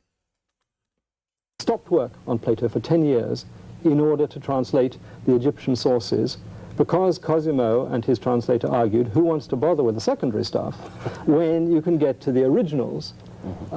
So basically it was Cosimo and this dude, he argued with who just said that the Greek, all that Greek shit is secondary sources.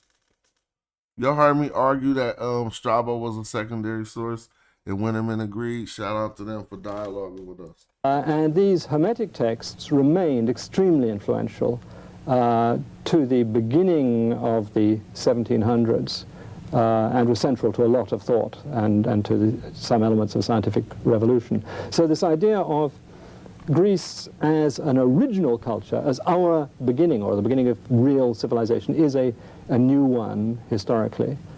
And on the whole, I personally am inclined to agree with the traditional view of Greece as a transmitting culture, a very talented people, very attractive culture, but essentially borrowing and modifying in a creative way, but but borrowing cultures from Egypt and further east. How important is Greek culture to high school students, college students, the academic world? Very. I mean, most high schools Thales had studied in Egypt. School and college students. And many of their statesmen and philosophers had studied in Egypt. This was a consistent tradition, and I see no reason to disbelieve it. In the 19th century, people have said, oh, you can't trust these traditions, but it seems to me absolutely clear that, well, not absolutely clear, but it seems, I cannot see why the ancient Greeks should have invented stories of their knowledge of having come from Egypt. They had nothing to gain from that sort of story. So in other words, how important is Greek culture to high school? Oh, to high school, and college students. It's central that it is considered the beginning, it is considered us, and it is often packaged in a way to say this is European, and by stressing Greece, you say that real civilization is a European monopoly. And so it's used in that way to emphasize the uniqueness of Europe and the myth that European culture is self-created, that it didn't borrow significantly from other civilizations. Specifically, what are some of the major contributions of Greek culture? Well, I mean, the influence of Greek culture, I mean, the influence of Greek literary forms has been immense. Basically, he didn't have no answer on contribution, so he switched to influence. On later European literature. The influence of Plato and Aristotle as philosophers has been immense. I wouldn't dream of denying that. What I am questioning is the originality of the artistic forms and of the philosophical schools. But Greece has really had an influence. It was the transmission belt and a creative one in many ways. So that all high school children will know about Greece and will be taught that somehow the Greek battle against the Persians was our battle against totalitarianism. I mean, one thing, a myth that goes around is that ancient history is somehow detached and objective.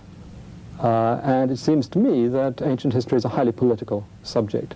What do you mean there? Well, I mean that the way, which facts you select, which stories you select, which civilizations you focus on, has a relevance to society here and now, in which, so that the Greek history has a social and a political purpose in America today. Let's stop. And the Greek history has a social and political purpose in America today, and it still does today, as they wouldn't teach it every day.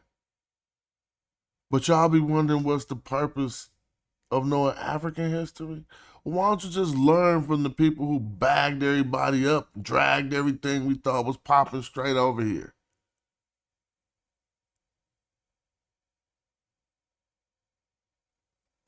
Like, I don't even get it.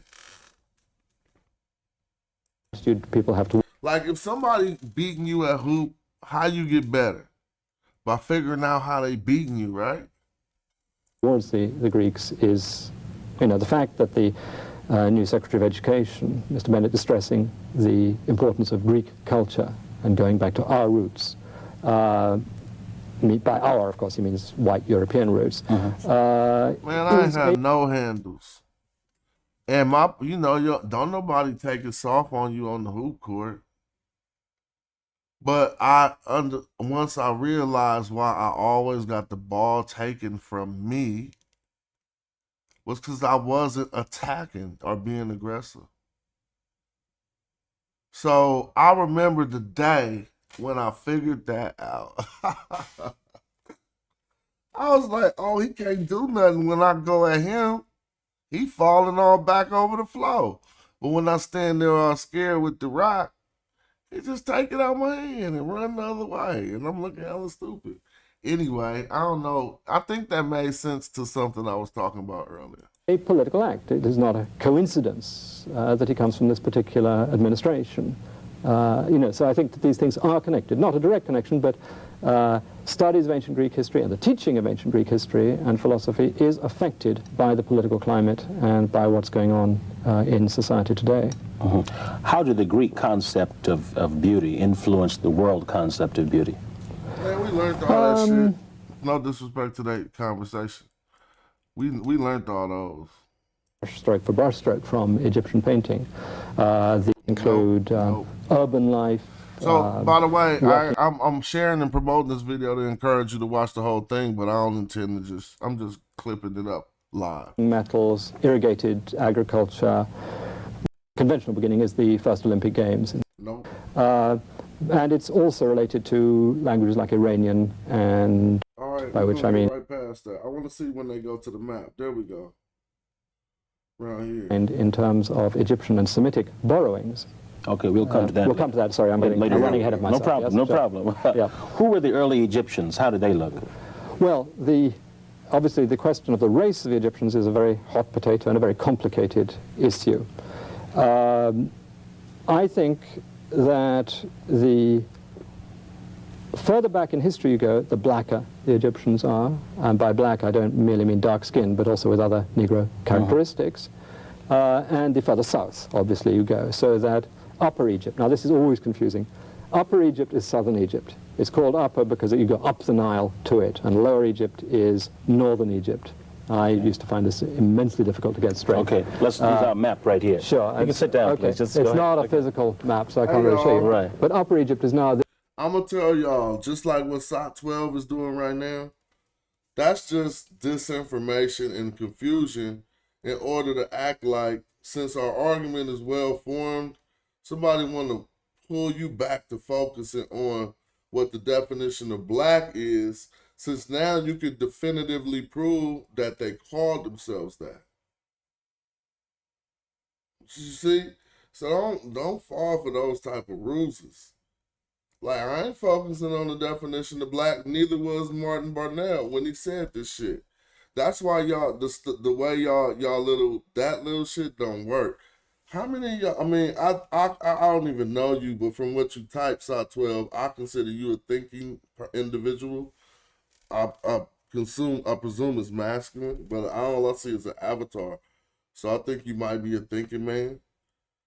But you be slipping sometimes with the way your angles don't be right. Like, you know what I'm saying? That the further back in history you go, the blacker the Egyptians are, and by black I don't merely mean dark skin, but also with other Negro characteristics. So he just beat the brakes off y'all. Because y'all said there black is a way of disassociating. No, he just said, check this out. By black, I don't merely mean dark skin, but with other Negro characteristics. You're not about to avoid what he's saying. And scholars who use that terminology are not pressed to define. Some of these clowns is like, oh, saying all this stuff because they white and they sensitive to dealing with the subject, because we are hella racially sensitive. Well, I don't know about everybody. I'll speak for myself. At a point in time, I was hella racially sensitive just as a black man, right? So you would think that every aggression upon your character coming from somebody that ain't of your race is racism, but it ain't. Right? Sometimes you just was a jerk in that instance. Or sometimes they just a jerk. Or damn, you would see two people of other race fight each other and be like, damn, if you said that to me, I would have thought that was racism. So then you learn to ask yourself how racially sensitive or racially numb. I'm not talking about not conscious, but I'm talking about how quick do you get ticked off when you perceive something to be racist? And how right do you be every time? Or is you wrong sometimes and it might just be like, damn, I'm hella racially sensitive. So I start focusing on that, like, oh, this dude's just a jerk. He ain't a racist. Issue.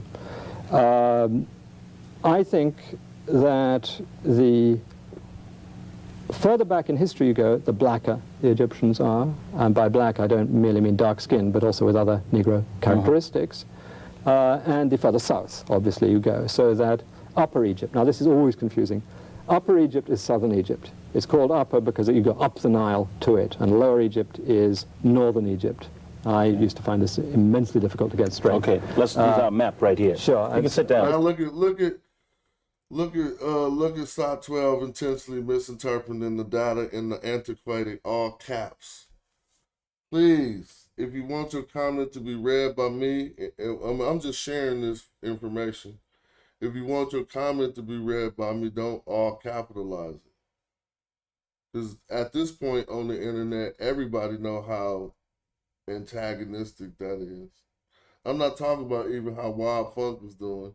I'm just talking about them big ass blocks of all caps and shit. I'll be like, skip, skip, skip. Okay, it's not a physical map, so I can't really show you. Right. But Upper Egypt is now this area here. Well, actually goes down that far. It's the Nile Valley. Lower Egypt is essentially the Nile Delta in this region here, going up a little. Now, Egypt is part of Africa. I mean, if you look at the map, you know, there's no question. But it's more African than that. Now, I fuck with it. Everybody who do all caps is on some old school shady shit. Said he popularized all caps. It wasn't a nigga even doing that all on the internet. It was considered screaming at the motherfucker N-word. But then SETI, every time he would text. Now, if y'all don't got some traces of some SETI in y'all, then I'm wrong. But if you do got some, then let me know I'm right. You feel me? I ain't saying I'm an authority on what you doing on YouTube, but it appears to me the person who popularized that shit was SETI. And now I still be seeing hella all caps. I'm like, all caps need a thing.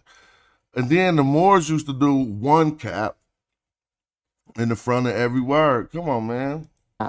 Because the ancient Egyptian language belongs to a language family called Afro-Asiatic. And nearly all the members of this family are in fact in Africa today. The only one that isn't, and why it's called Asiatic, is Semitic, which is spoken in this region here and always has been, really. Okay. Now, my theory, and here I'm relatively alone, is that Afro-Asiatic, in fact, started as a language family in the Rift Valley in Kenya and southern Ethiopia. So that's a good clip. If y'all want to learn how to get some content, this is valuable. You take this part right here. This is how you get content. Right, you take this part, look. The language family. Hold on. I'm going to show you how to do it. Because the... Hold on. You probably want to... I'm going to show you where to start and everything. You might get 100,000 views. Ancient Egyptian language... Oh, no. Well, I ain't got 100,000 views. ...belongs to a language family called Afro-Asiatic. And nearly all the members of this family are, in fact, in Africa today. The only one that isn't, and why it's called Asiatic, is Semitic, which is spoken in this region here and always has been, really. Okay. Now, my theory, and here I'm relatively alone, is that Afro-Asiatic, in fact, started as a language family in the Rift Valley in Kenya and southern Ethiopia. Okay. And that it's... He said he was relatively alone on that theory at this point in time. But then if you slice it after he say that, and then show that Christopher Eric, because they tried to discredit Bernard so much, right? I don't know about that.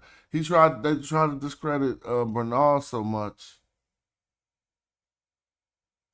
And now it's proven that all of this stuff he was saying is being qualified by modern day scholars.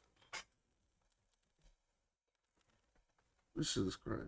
Spread at the end of the Ice Age across the Sahara to North Africa, from Ethiopia into the Arabian Desert, which was rather fertile, the savanna there because there was higher rainfall. And the ancient Egyptians, or the people who spoke the early Egyptian language, moved down the Nile from Sudan. Here, I'm not being so unorthodox. Arkell, who's probably still the greatest archaeologist of Sudan, believes that the cultures he called the Khartoum Mesolithic and the Khartoum Neolithic, in fact, are the origin.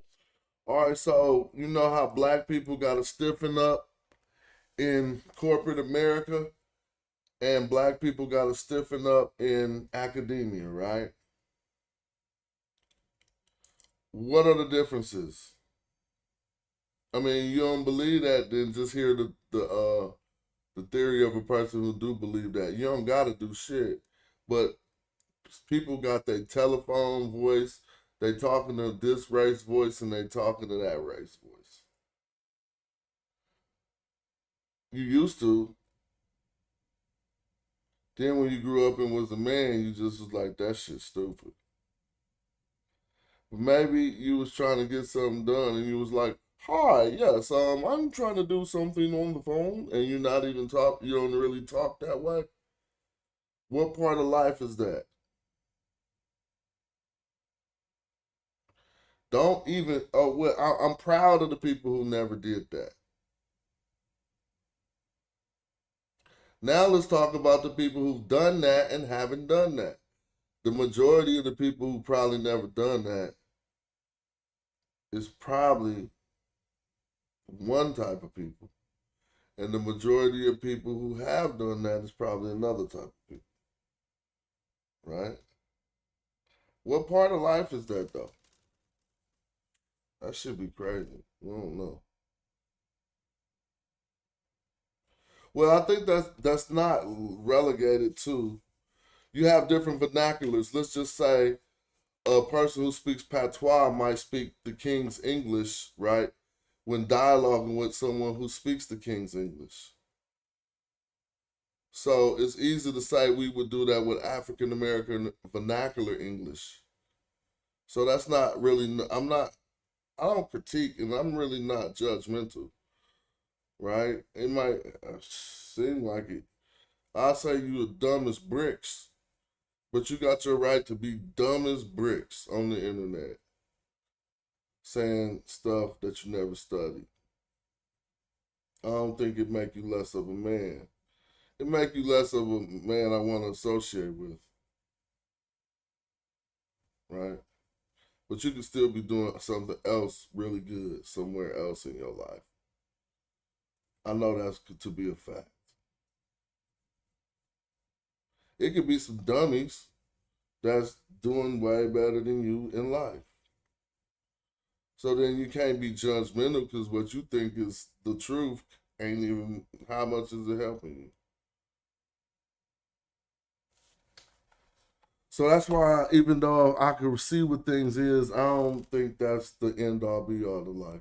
Now, there have been some challenges to Arkell's view, but I'm personally still persuaded by him. Anyhow, the Egyptian language is connected to African languages, and the most plausible. Everything I said don't apply to just like the complete idiots who damage society. Place it came from, in fact, is further south in Africa. Nevertheless, there are Mediterranean influences on Egypt, and particularly, obviously, in Lower Egypt up here, that this is a coastal area. Okay. And my feeling is that Mediterranean types have existed there for a very long time indeed. But African and the African language predominated, so one can assume that African people predominated in this area. But Upper Egypt remained much blacker all the time. Now, as time went on, these Mediterranean and Semitic influences became more apparent, so that the tomb paintings we have, which are nearly all from the New Kingdom in Egypt, that is after 1570 BC, show a mixed population. I mean, some predominant color is brown rather than black, but there are certainly a lot of blacks, and not all in servile positions, as a lot of the scholars in the 19th century wanted to make out. And you have the situation that the political center of Egypt was often Thebes in Upper Egypt, which was still a very black area. So a lot of the most powerful dynasties of Egypt were in fact black, ruling over a population that was mixed. I think, could you have a slide now, actually? Could I show you the... Okay, we can take a look at the first slide. The first slide, which in fact is the a pharaoh called Mentuhotep. They tried to discredit the blackness of this statue. I mean, we had modern brothers up until last year on both sides of the arguments. Brothers who were saying that ancient Egyptians were black, and brothers who were saying that ancient Egyptians were not black.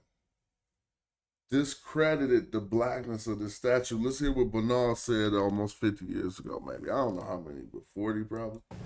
Who was one of the founders of the 11th dynasty. That's about 2070 BC.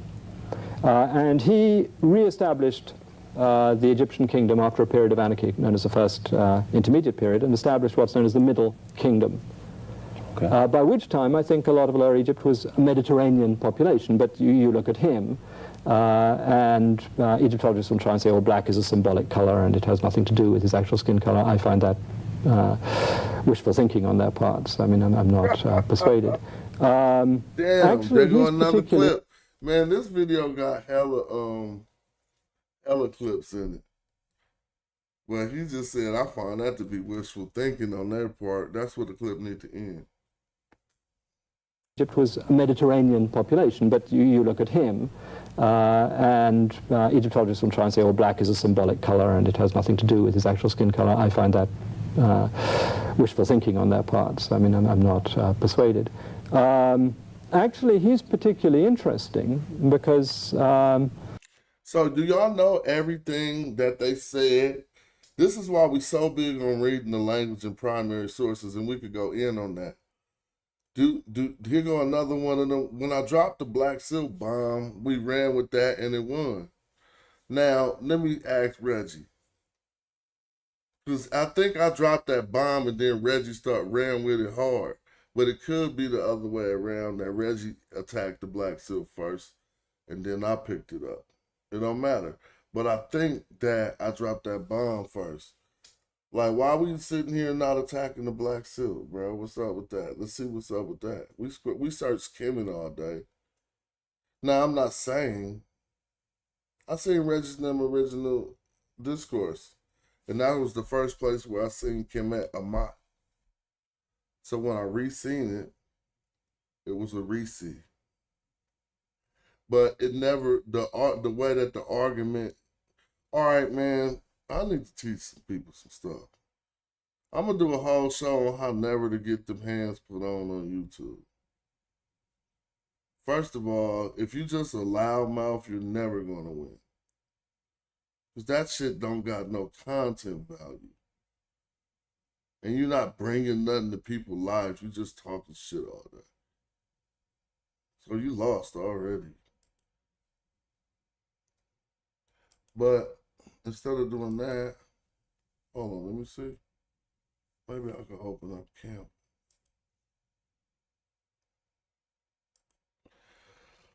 It's something I believe are the algorithms to a discussion. But I don't think anyone ever wrote it out, so I'm going to try to. Well, I know they have because they got artificial intelligence. So then, therefore, everything, think about this. If we have artificial intelligence, then the algorithm to almost every conversation is already in the computer. So how much of that is in your head? I definitely know the algorithm to a conversation is not in some of the people I'm arguing with head. Because they'll call you a name, and then you'll call them a name, and they'll cry about you calling them a name. But in the algorithm of conversations, when you call somebody a name, what's going to happen next? Like, I don't even get it. So it shouldn't be limited to that, and then we should apply our chess game to understanding the algorithms of a conversation, and we could probably start communicating better with people. If you know chess good and you see my opening is hella strong, like I'm moving my king up, that's just like addressing somebody with a really abrupt statement, right, when you're greeting them. But I'm too far in the analogy, so let me back up. Because if we understand how to apply our chess, you don't got to be a master chess player to know the rules of it apply to life, right? And it's based on war and decision-making and thinking ahead and knowing what's going to happen when you do some dumb shit. You can tell who don't think that way. Like, I'll be thinking, damn, what you think gonna happen algorithmically, what Smash gonna do? Then you pay your own price.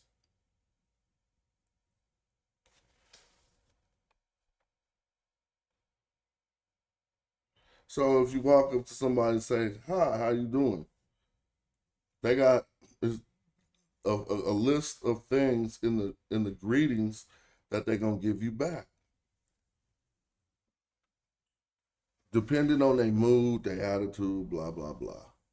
But you just moved your first pawn out on the board in the algorithm of that conversation that could be led to. You just initiated the system, right? So you said, "How you doing?"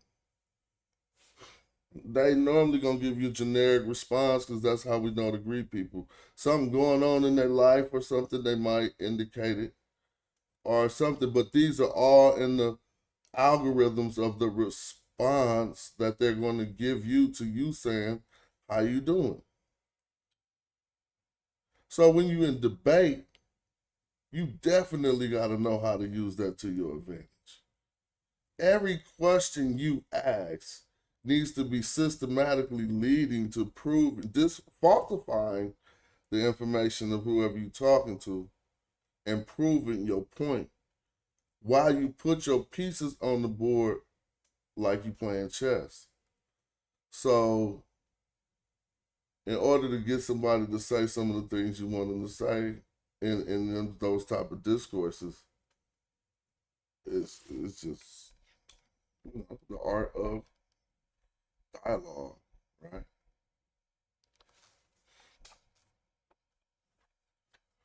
I think. But what I'm talking about anyway, I'm just chilling. That's because I fell asleep in the middle of the game. Man, you put on the sound of a game, I'm just going to fall asleep nowadays. The game on, I'll be like, "Oh, this is cracking." And I'll be like, the sound start playing, I'm out. I can watch a movie, I can't watch no game. I'm going to go to sleep.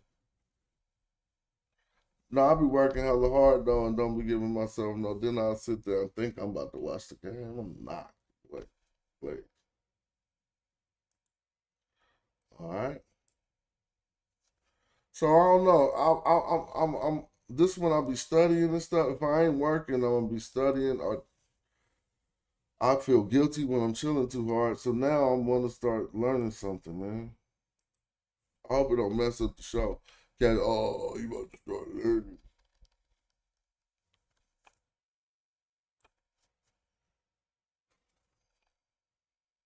Maybe not. Let's play some more dude real quick. I'll be right back. It's in his period, he not only restored Egyptian unity, but he expanded his empire into Byblos here, or had influence there. And we know from archaeological finds at his capital, near Thebes, that he was receiving goods from Crete and from the Aegean. And the cult of Egypt during the 11th dynasty was a hawk and bull cult. And it's precisely this period that Crete begins to have a bull cult and to build its own palaces. And so I think this 11th dynasty under Mentuhotep is critical in this respect. I think that this is the... Now, whether it was an Egyptian fleet landing and imposing it, or whether it was a cultural influence, is difficult to tell. My inclination is to believe that there were Egyptian fleets involved, because I think one can identify Mentuhotep with a figure in Greek legend called Rhadamanthus. Rather complicated reasons why I think these names are the same, but it's all in my book. Write a book, right? Okay. You'll see that. But he is described as a judge and a lawgiver, and he brought order to the islands, to the Ionian islands. I mean, this is the Greek tradition. And therefore, it's, I mean, when one's dealing with ancient history, one cannot deal with certainty, because there just isn't the certainty available. One has to make the best constructions one can, arguing on what I call competitive plausibility, the most likely case, which may be knocked over, but as a working hypothesis, I think one can assume 11th dynasty influence in the formation of Cretan palatial culture, the big palaces were built in Crete, and of the famous bull cult in Crete, you know, the Minotaur and Minos and this whole thing. I'm sorry, I always wander off. No, Once you get me going... What were some of the major achievements of the Egyptian culture under black population? Well, in the Old Kingdom, that's before Mentuhotep, when I'm talking about the period mainly from about 3000 to 2500 BC, there were enormous achievements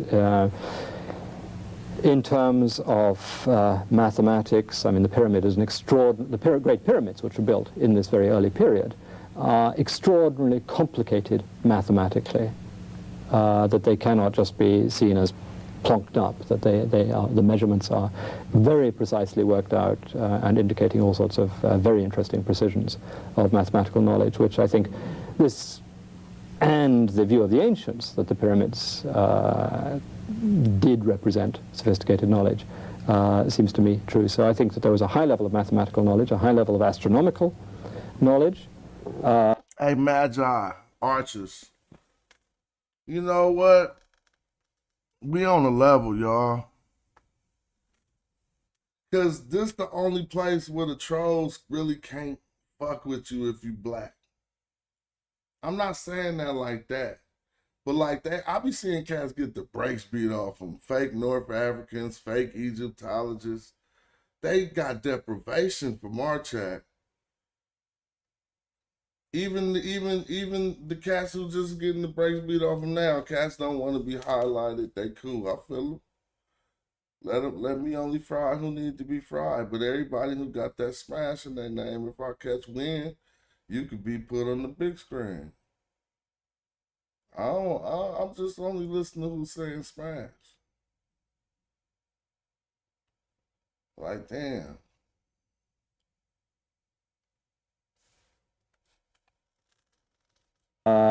To some extent, this was borrowed from Mesopotamia, but there was clearly toing and froing of culture between Mesopotamia, that is, what's now Iraq, here, which had a mixed Semitic and Sumerian culture.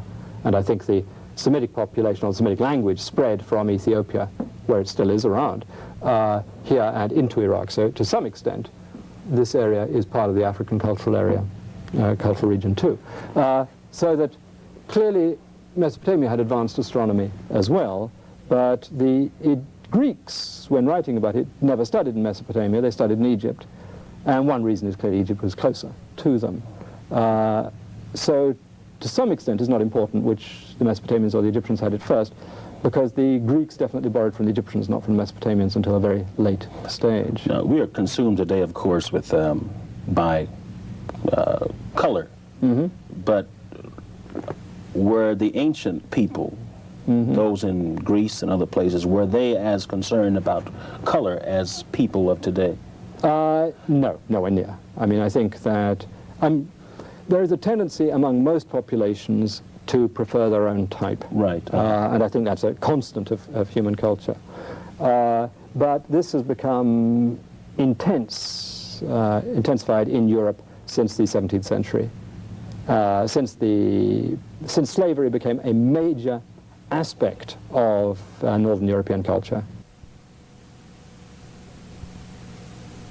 That was cool. Shout out to the people who keep putting these old videos up for us. I used to watch some old good ones, boy. Who remember Babylon Dawn? They own you for your all caps, because it's the remnants of SETI. All I see is people who got SETI left over in them, but that's not a bad thing. But it just be making me skip those. I'll be skipping them. I don't know why, but I learned to skip all cap statements. That's all he was talking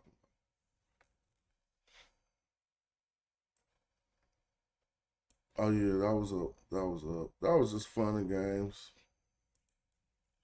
Well, let's see.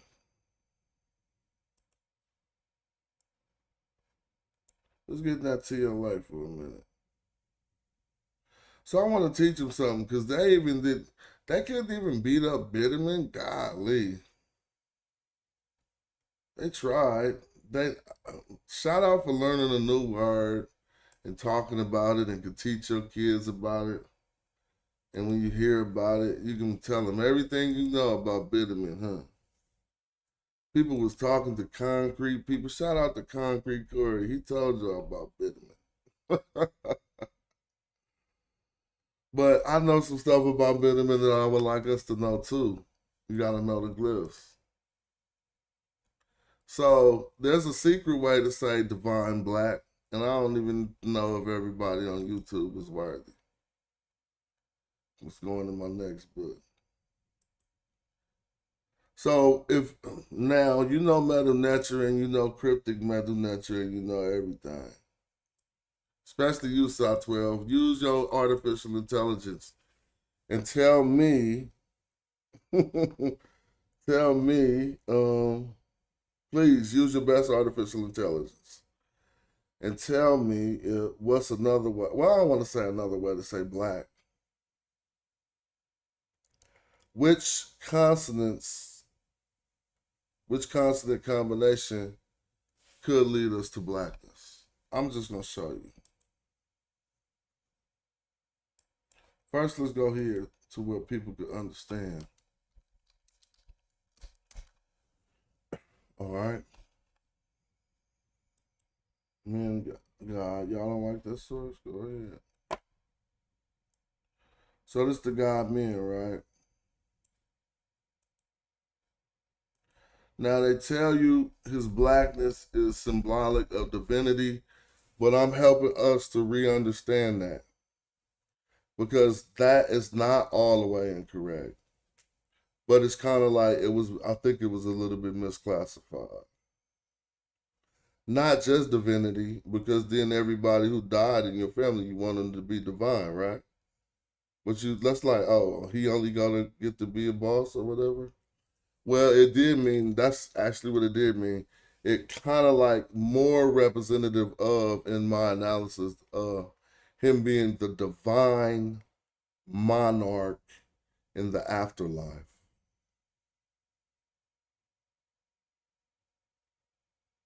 All right, in that instance.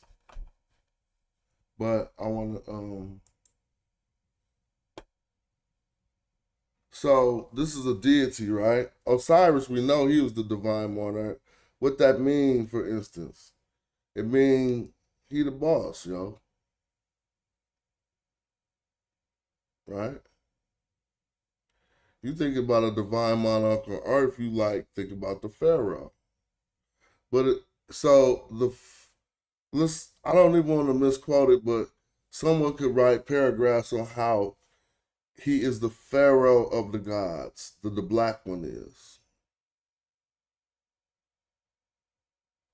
Right? And so, but yeah, this is a relief. So I'm not even, so what happened? What's happening here? Okay, so they say that relief is from a relief of men. And then J. Mill taught me not to trust this right here. But this relief of men, they say, was from Tutmosis III. So now here we go. So now, because since we see men ithyphallic, that's what you see him here. We know we misassociate. See, this is that nonsense, man. It makes me sick. Fertility, let's just be clear, and we got to understand ancient Egyptians wasn't stupid. Fertility, excuse me, hold on. Fertility is a feminine attribute. The masculine attribute of fertility is virility, right? Hold on. It's the late night, so I gotta announce before I'm about to play some music real quick, because I don't want, on a late night when I'm listening on headphones and somebody do that, I'll be hella mad. Damn, that came on hella loud. I'm asleep. I'll be right back, all right? I ain't gonna even let the whole song play. Morodic script in my cartoon. Roll through with them arches. All cool. That's in my Shinu. I'm been to giving y'all truth. Iron core from meteorites should be chartreuse. Turbocharged the chariot and almost left Ferrari. The queen like almost Nefertari. Immortalize an image, put a figure in a figurine. Him at Netherett, hoop her. Them leopard skin kilts, yeah, the clan wear 'em. And I turn your knee suit to a fan bearer. Have my servants build a new stadium where I'ma slaughter you, surround your tumor line with boot cranium. Remove the organs, we preserve the dead. Mummify them, then carve them a reserve head. And all your internet mans who lied with you, died with you. Sacrifice their life, afterlife with you. Now I'm all in your spot, and I'm calling the shots. While your soul get devoured in the hall of my eye. Ain't a night ballin' or not, care if you ballin' or not. I'm still gonna tell you guys, go to Kemet like El Shaddai. You ain't no king, You're like Cambyses the Persian who couldn't draw the Nubian bowstring. Melt the jewels in your crown into a gold ring. Refashion them after smashing the whole thing. Alright. Melt the jewels in your crown to a gold ring.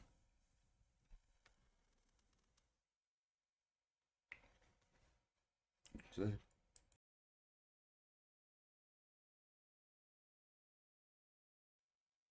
All right, let's go. So to talk about this blackness we're learning about men. Now, one thing we're going to learn that is since they, now I said virility is the male aspect of fertility. Let's see if that's true. Virility meaning the state of quality of being virile, mainly character, vigor, or spirit, masculinity, the power of procreation.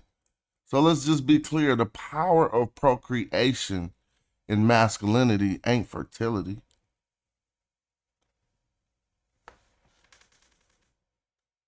It's virility, vigor. And this is what we see symbolized. They just got, see, this is why I wrote the book. They got that messed up. So that allows them to attach fertility. Man, we can analyze how they messed this up all over the place.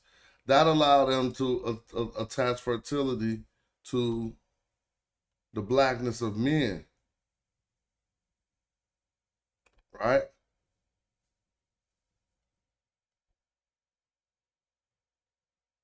Nah, hell no, he wasn't trash. He was off the hook, Babylon, now. I like a lot of his. I don't expect, this is the thing. You can't expect an honest scholar to just agree with something that they just seeing right on the spot. I think he did a wonderful job. And I got a second discourse with him coming. And so what about men, they seen him phallic. They said, okay, I got to do with fertility. And they attached that to him, but it's not attached to him nowhere in the Medu Neter. Now, just for the record,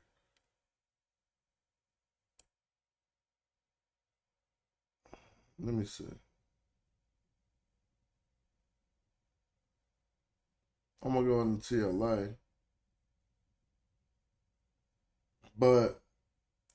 and then we're gonna look over text we looked over before. I'm gonna put MN. Y'all see, I've been searching these, so this is how I already know. But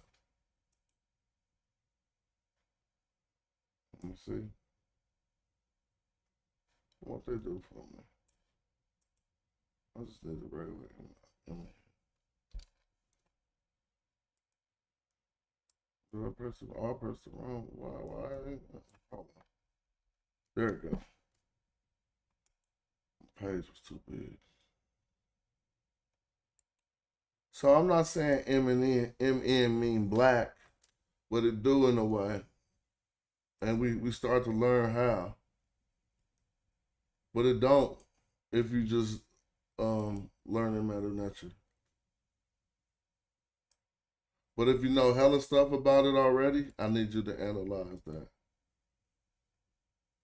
Because it's based on men being associated with bitumen, linguistically and in text. So men, the God that I just showed you here, is associated with this. I'm gonna make it all simple. Bitterman. There you go. He's associated with this. Well, they didn't show just Bitterman. They didn't say Mumia here. But it's this black substance of the earth. A petroleum. And ancient Egyptians would use it. Now, how do we know that men, the black god here, is associated with, and I hope that is, I like the other representation of him because this one got me thinking it could be someone else. Bitterman is the substance of Osiris. And that's at the root of his blackness. So I'm tired of people with the nonsense who don't really do the work and they think they can fuck with me. Like, I was thinking about Asar Imhotep. I'll body you with that. Let me show you what I mean. And this is how we do real research. You can prepare your argument, your counter argument. Osiris is the now, ain't got shit to do with no primary text. You won't get past Plutarch. You might say, okay, the hymn to Osiris, where he the now. Yeah, you could do that. But this is what you got to deal with. So first we got men and we seen the God. I'm going to put an extra M right here. Now, if we know the grammar, what just happened? Damn, boy, I'm getting more dangerous.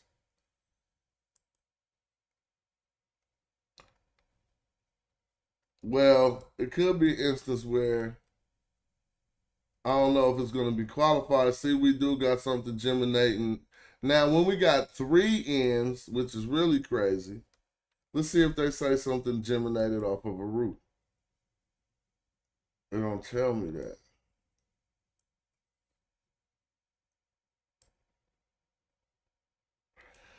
Something germinated off a root will be this last symbol down here that we see then growing from basically from the one that preceded it because the word wanted to change categories. But y'all still see that M and that N. See, I'm about to show these dudes. They don't even know how to fuck with this right. Men. You see men in the God form.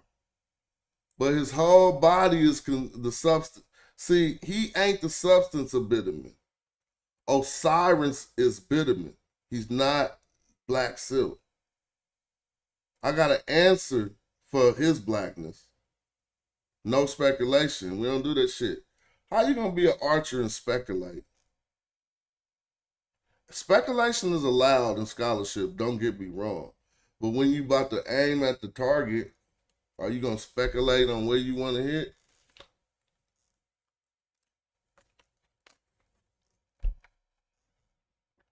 Men, you got to take this vowel out the middle. You just got an M and an N. Come back over here. I'm going to the old TLA because they're going to put these texts in order. Now we got 2 N's stemming off the root. Well, let's see if this is fair because you got to assess, well, what word do you get when you got 1 N stemming off the root? Right? If that's what's even happening. That don't got to be what's happening. That could just be the 3rd consonant. Right? Like in this don't got nothing to do with the same word. It's a fortress. The fortress ain't made out of Bitterman. But look at this. See, this is associated back because this is part of a granite sarcophagus. So what I'm saying is, I'll leave that alone, but where are we getting this granite part from that and that word? You're not really getting that. Forget it. Somebody gonna say, man, what you talking about? I want to stay on track. Right? So it's not speculation, anything I said about the association with the blackness of this let me show it. Bitumen right here, right? Well, they didn't have no good images. And then how they used the bitumen to put it on the deceased. And then the blackness of Osiris, where every deceased became an Osiris. And then finding ancient Egyptian primary texts that corroborate the theory. See, this is the part of the show. That's why I start having fun. Because this is what I do all the damn time. It's the knowledge, and I can't even keep joking and shit for long enough to do as hard as I want to do to keep humiliating the clown who says some shit. Because I keep on wanting to study. They better throw some research. The only way they can do it is throw a research bone in the cage. It's the only thing they could do. I don't know what cage that was. In the cage of YouTube.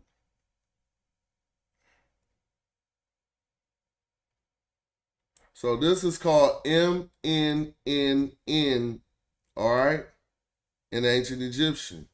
3 N's. All right. Now what I want you to notice here is when I put MNNN in the new TLA, or the old one, MNNN is going to tell us both things, but it's going to show us a result of it. Look, check this out. Now it says here, when I put MNNN, it says asphalt, which is bitumen, but it says resin and pitch. So now we know there's some process that takes it from this stage into being a resin that you can rub on things. We just going slow through the bitumen. I'm chilling. Right? But you noted that is MNNN, and the God we was talking about, who the black God, is MN. I'm just, trust me, I wouldn't even hop on the internet if that was the end of it. This shit is bullseye. So watch. When we click into this, and you're going to see, I like to guess this. You're going to see 14 attestations, right? People who fuck with the TLA, they know what I mean, because after you keep on looking at stuff, you're going to know it. So when I click this, it's probably 14 attestations. Right? It is. All of these attestations in the text corpus are from one text from one period of time that explain to us exactly what bitumen was all about. So all that fake shit cats be doing when they can't read the text, and then they can't even discredit you right. I ain't even gonna click this button yet, because then their brain just gonna be beat up. So we're gonna keep on chilling for a minute. So we got men, the M and the N, the black guy, and what I tried to substantiate, I could go further on that substantiation. First, let me say there's no ancient Egyptian text. I'm gonna try to do this right now for y'all, right? I'm gonna do it in the most amateur way. I'm taking the word fertility, putting it, look, I didn't do that wrong, did I? I took the word fertility and put it in the dictionary. Like, now how is that happening? I'm gonna give him a second shot. I'm taking the word fertility, right, and putting it in the text corpus. If it don't occur in the dictionary, how is it about to occur in the text corpus? Well, this text corpus pulls from a different dictionary. That one pulls from Faulkner. This one pulls from the Wörterbuch. If I start saying Wörterbuch like that, I'm not tripping off saying German terms right. That's how we came up with African American vernacular English. It wasn't nothing for fertility in the damn. Is this the crazy shit? But y'all telling me this is a fertility guide. Well, so there go your question. How you say fertility in Medu Neter?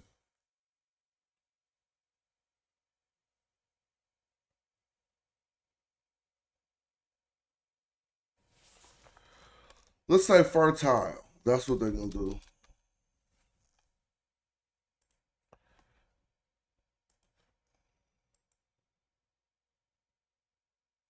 So let's trip off these.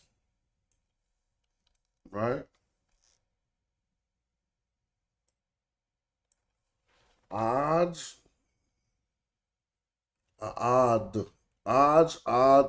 Sajam. But to lie with a woman is to Sajam. Type of virility, but that's to lie. You don't have to be,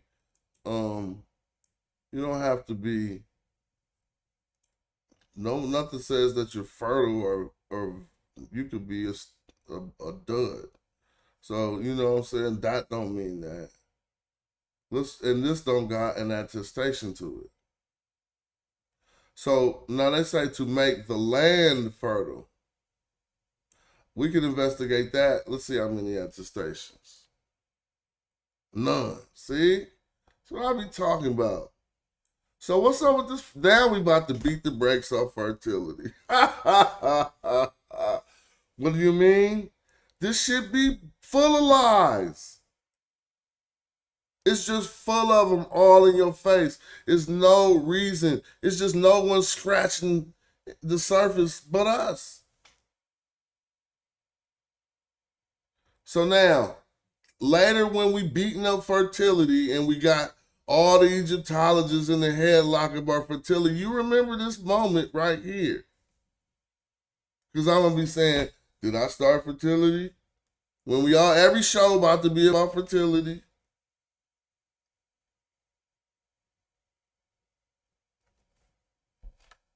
So this is how the shit be starting. Late night research. So I'm just saying, just from the 5 minutes, the word ain't even in the damn text corpus. That ain't right. Give me another way to say fertility.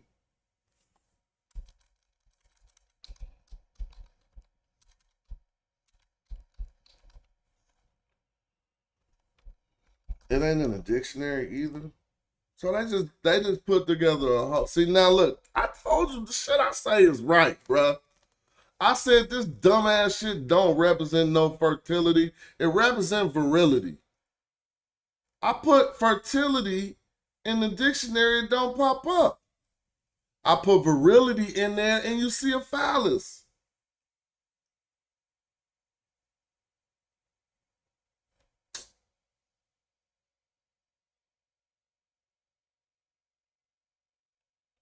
Let's look at the statements on virility. And let's see if any of them come. Oh, damn, 2 in the text corpus. That's better than none.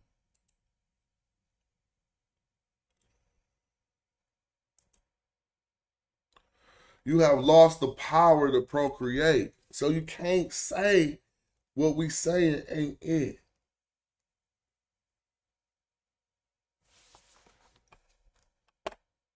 No need to do the transliteration. No, I don't take a thrill in reading transliteration no more. You are the one with the outstanding procreative powers in the house of Aries. Thumis. The protector of the divine member with the 90 of gods. All right. So now we definitely know that virility, we got 2 attestations to virility, no attestation to fertility. Now, don't that sound hella strange? Because they tell you shit they made up in Egyptology, bro. I'm going to beat the brakes off fertility. My whole next book is forming. I don't think I'm going to have it by December. But I might have it by next summer.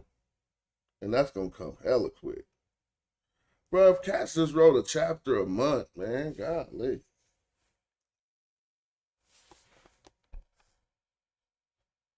But yeah. So I dare you. Let me see. Forget it. Did everybody just witness that though? That at least there is no ancient. I mean, it occurred not in the Faulkner and not in the Wörterbusch. There does not appear to be a word for fertility. I'm about to look up fertile. Now I'm gonna tell y'all why, because I already know the answer. Because I did the research when I was talking to the curator of the British Museum.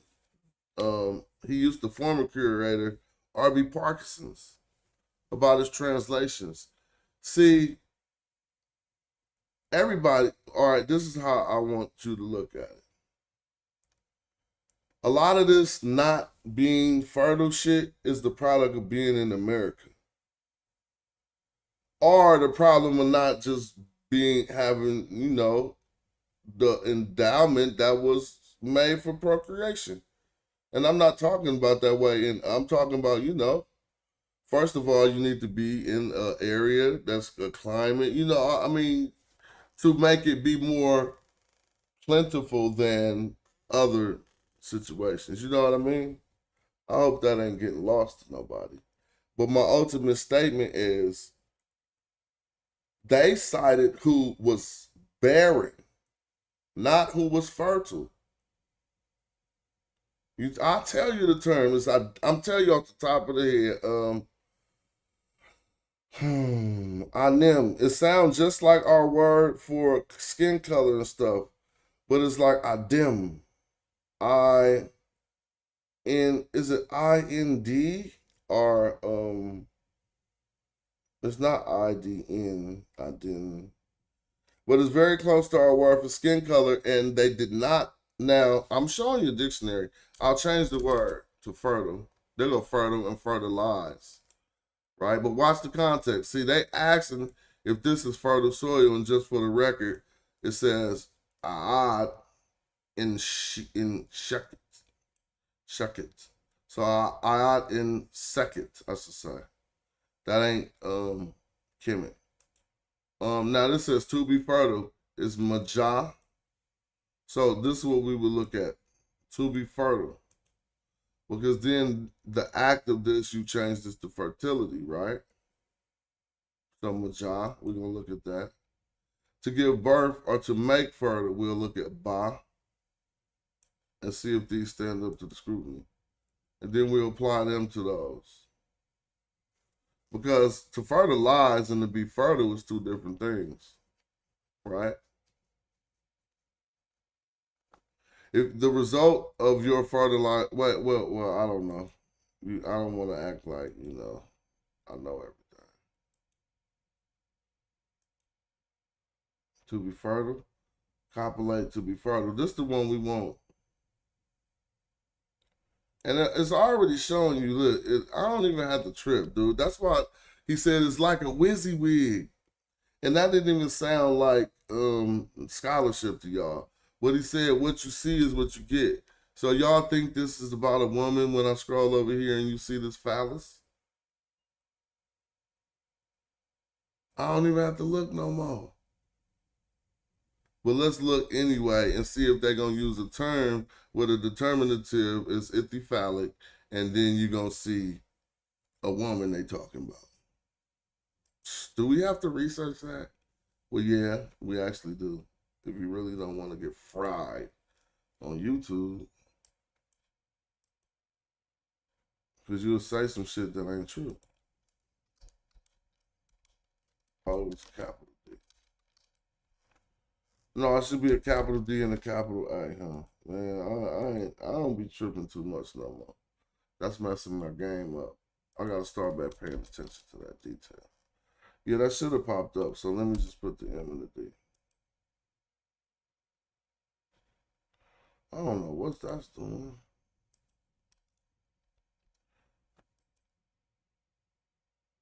Let me go to the dictionary. They got me messed up.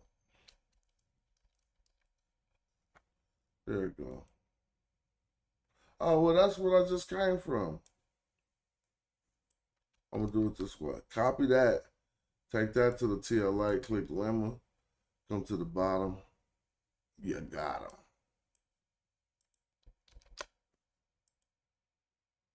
Shout out to people. Damn, shout out to people up on the late night. So this word really ain't in here? It's just in that dictionary? Yeah, man, I ain't got none of that set up in here. But hold on, dog. I'm doing something. Everybody know this transliteration is M, capital D, capital A. Y'all can clearly see this. It's part of my name, dog. Magi. The group. Oh, I should show people that. Let me see.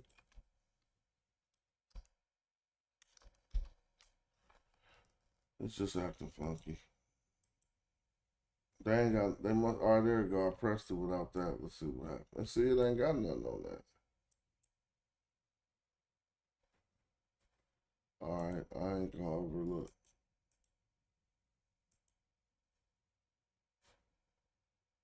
So I'm doing the Bitterman thing slow, but let me give y'all a recap. Men is associated to, as we see, his blackness is representative of the Bitterman that got put on him by another god that was higher up in the divine monarchy, right? And so he allowed him to be a boss too, if you ask me. This is all my theory, and it's the truth. Or I could show you my sources as I'm about to do now. And you won't know, I mean, it's primary sources. So him, I don't, well, you can ask me, like, what color was he before that? I don't know none of that. But what I can show you is that he received his divine effigy from Osiris, men. So he under Osiris in the regard of his in the regard of his divine monarchy in the afterlife, authority over other wasirs as well as authority over Netzeru. The black gods got authority. Black Heru, black Osiris, black Isis, black men. I ain't gonna say they got authority over Ra and them. It's all kind of different pantheons. But in this thought train that they was given that when it come down to divine monarchy, that's a whole line. That's chillers. When you think of a whole line of some research, I just thought of something I'm about to do. So let's keep it clear. Now, we did look and investigate, and we seen that the term Bitterman could be associated with men just because the imminent end is at the root of this Bitterman. Now, if you don't find no other association, you can't say, well, he black, and that's how that works. Well, now let's click the 14 occurrences. I'm going to click it in the old TLI so I can put them in order. To get there, if you want to do this, if you want to show an Egyptologist later, if you want to discredit me, you can just use the TLA, right? Type a M and 3 N's. Dang, dog. Look, TLA. So don't click the button when you do it then. Let me see if that helped. No, ain't none of that helping. Oh, you know why I put it on the translation line? It's late night. M-N-N-N. Yeah, put it on the top line, which is limo. And one result will come back, and it's going to be resin pitch. You click into there. You can look at these attestations. It's 12 in here, and it's 14 in the other corpus. This is why you want to use the updated corpus before you try to say what's definitive. Now let's check this out. See if I made this shit up.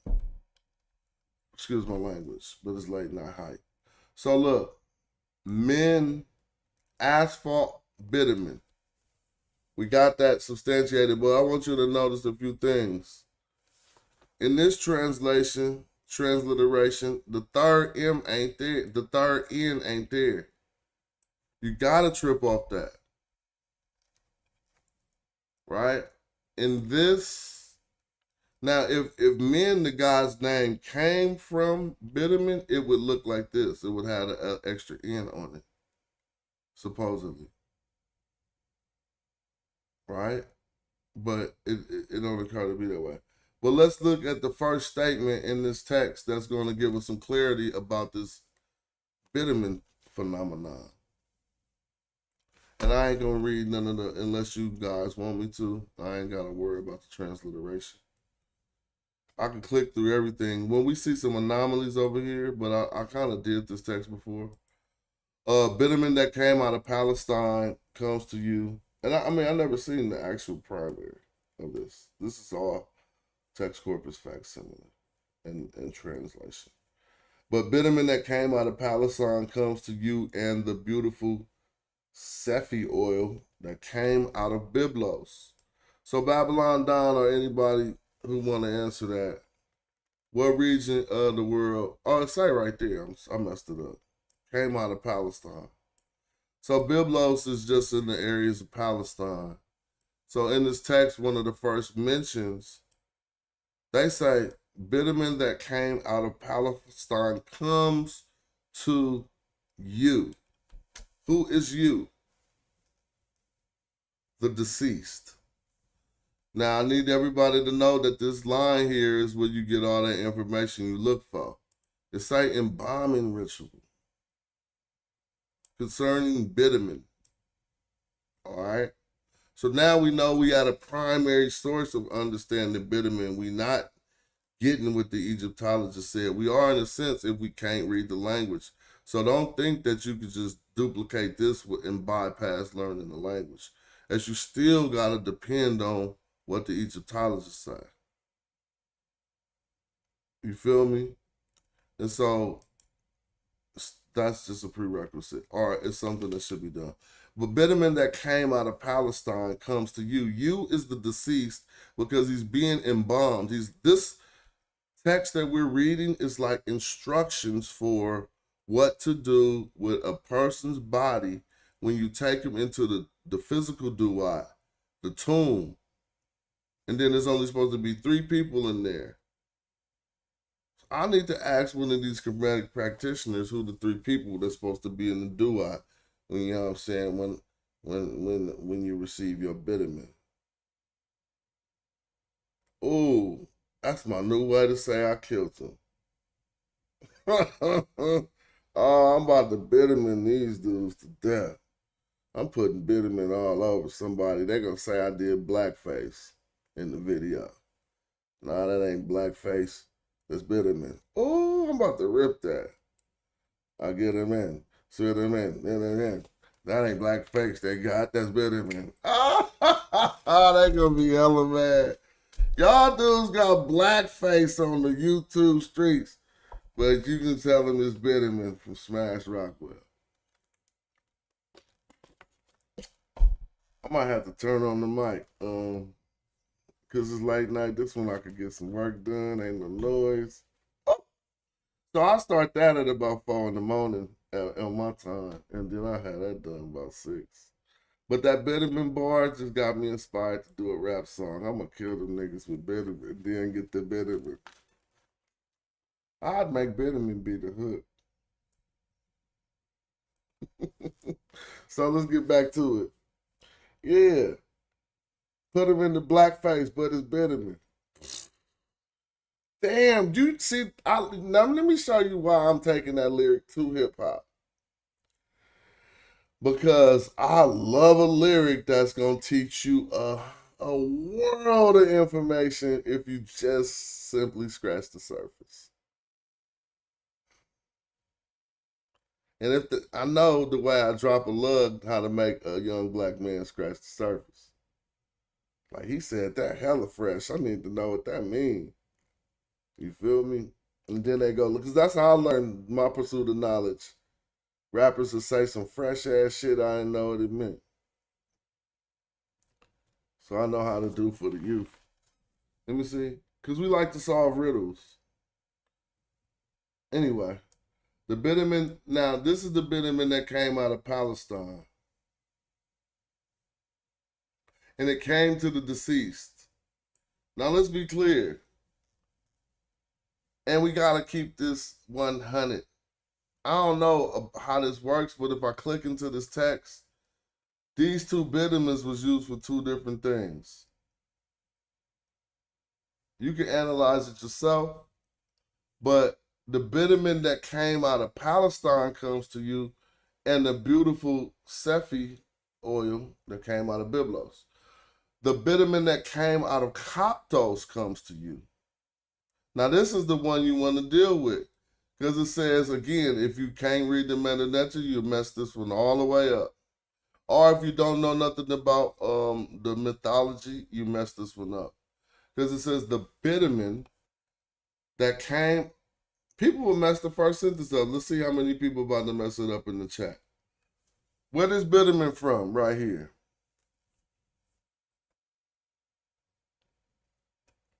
Well, some of your brains taught you to read the screen and say Coptos, knowing you don't know where the hell Coptos is at. So where did this bitumen come from?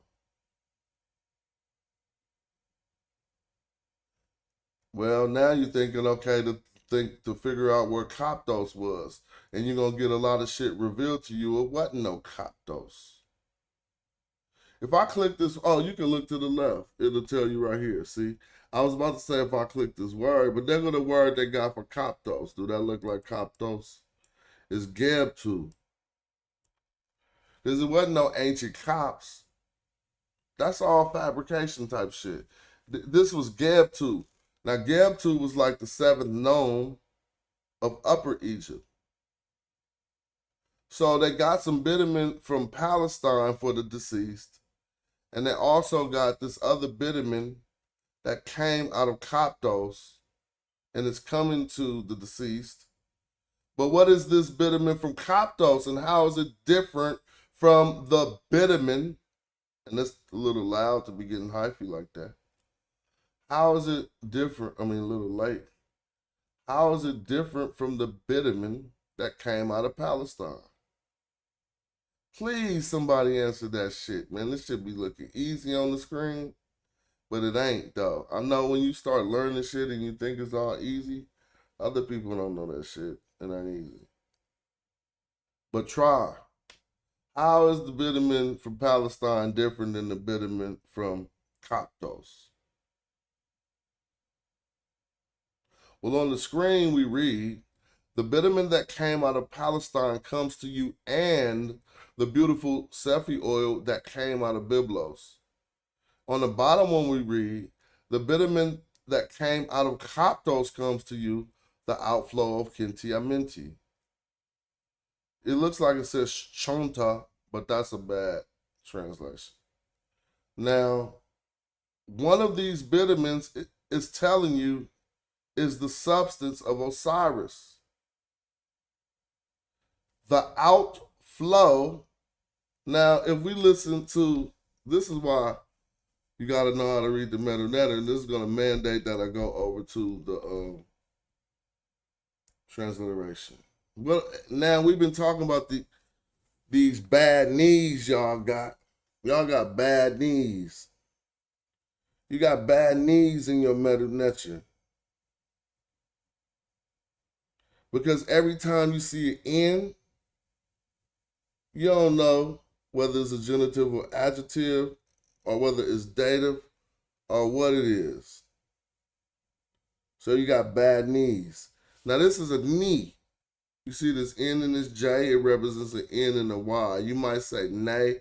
Some people say knee, because some transliterate this J as an I. So knee. When we see knee, and we got a genitive or adjectives in between two things like this, I said two nouns. So let's see if this is a noun. Outflow is a thing, so that's going to turn it, it's not going to be a verb. It's substantive. So it's being used as a noun, right? So that means they form an indirect genitive. That means that this outflow belongs to Kinti Aminti. This is why I said this Chonti, or whatever this hell is say, Chonta Minti. Don't say that ever in your life. Kinti Aminti. If you want somebody to know who you're talking about. Kinti Aminti. All right? Amin.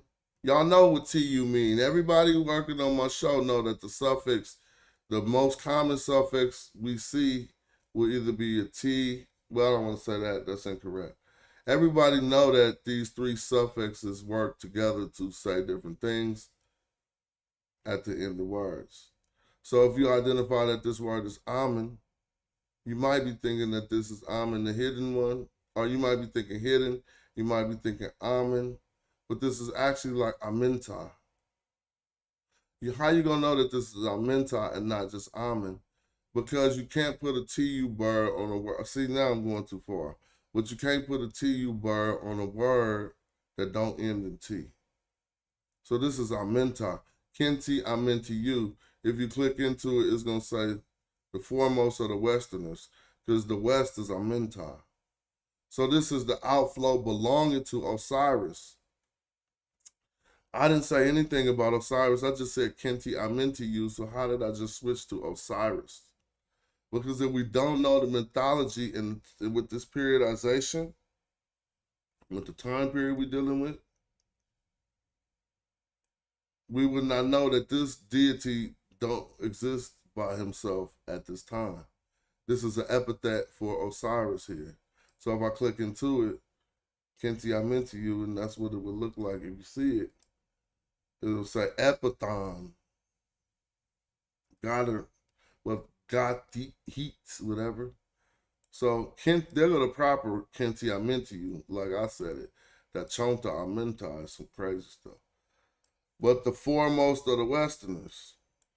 Why am I so stuck on explaining Kenti amenti you? Because I got time. So that means the bitumen that came out of Coptos comes to you, the outflow of Osiris. An epithet. That's like saying an outflow for Magi or Rap God or Casual. Kenti amenti you. But this doesn't say that he's Osiris here. But if you want to research that or Google it, if you don't want to take my word for it, just Google it real quick. This is an epithet for Osiris. So, but they'll tell you clearer later in the text, and you would think they switched up because you would say, they said it was the outflow of Kenti amenti you. So again, this text is going to prove that the substance of Osiris, the substance of men, and the substance rubbed on the deceased to become an Osiris was all the outflow of Osiris. It'll also prove that it was the substance of Osiris. It'll also prove that is why Osiris was black. And guess what else is going to prove? One other bomb that I can't remember right now, but it's a more of the bomb than everything I just said. So look, now they're using the Sephi resin, or they're not using it, the Sephi. It comes out of the juniper. And the bitumen that comes out of Taparu, it comes to you. Taparu, don't trip, that is Ta-Pa-Ru. It's probably a place, let me think, before I click it. Who know where this would be? So if you know the Meta Nature, you're going to get a hint. If you don't, you're just going to be over here saying Taparu. But I'm going to read this like Land of the Lion. Taparu. Because if you got a P by itself in the middle, your options are the definite article, pa, which means the. But you got a ta in front of it, which would be a feminine definite article, the. Therefore, I don't think this ta is a definite article. I think this is a pa. It could say Tapuru. Pu would be that is. Land that is the lion don't make sense. So this is a place name, but see, they're not even telling you. It appears to be like the land of the lion, but whatever, I could have made that up. I didn't. No way I made that up. Ru is a lion, Ta is land, and Pa is a definite article. If Ta was the definite article, then what is Paru? Piru. Anyway, I don't want us to get lost. This bitumen right here, it ain't nothing. It just came out of Ta Paru. Now we're on about the third attestation or fourth. may bring you the discharge, okay, that comes out of him. Damn, you just got the brakes beat off you. Whoever thought I was on some other shit got to feel stupid. What does it say? May he bring you the discharge that comes out of him. Then they beat the damn brakes off you, and I don't even feel like reading the next part of the sentence. I'm going to read Side 12 instead. He said, you saying that the bitumen was the you saying that the bitumen was the Egyptians on some reverse skin lightening tip? Not necessarily, but when some people who did not have that effigy naturally wanted to, they put it on them. So the way that the study is interpreted, they say questions arise as to why the increased use of bitumen in the New Kingdom can be seen in the data. I can answer that easier because it was more foreigners coming in and they had a lighter hue. But they still followed the Egyptian tradition of reflecting Osiris as being black when you become deceased. So you got two options. You could go through natural black putrefaction, which they didn't allow. They mummified people. That process of mummification does not allow a person who ain't black to just naturally turn black and to be considered a wasir. So I argue, and I don't got much support with it, but I argue that that's the reason why they did it. Because the study shows in the Old Kingdom, they wasn't using bitumen on the deceased. But in the Old Kingdom, most of them was jet black probably. I stand by that. I don't miss off that. Y'all think that you could just go right across the colonial border and then all the Sudanese people just jet black? And you ain't gonna find no variation. They all just damn near the same color. But it couldn't have happened one line over. I don't fuck with that logic. That's that box logic. You think inside the box too much. Well, this is already starting to kill him because already Osiris now is bringing you the discharge that comes out of him. Now, so this is going to require me to click into the text because they use the pronoun him, which we find over here in the F, right? And so I'm going to click into the text to show you who he actually is. He is Osiris. And it is they already said it is the outflow of Kenti Amentiu. So bitumen flows out of Osiris in his epithet Kenti Amentiu. But here they're going to tell you directly to your face that it is the discharge that comes out of his body. So anybody say they don't know why now look, Osiris, they killed you. I mean, I don't be just talking. They just went and called him out, Wasir. Wasir comes to you from Coptos. See, I told you the difference between that. Golly, man.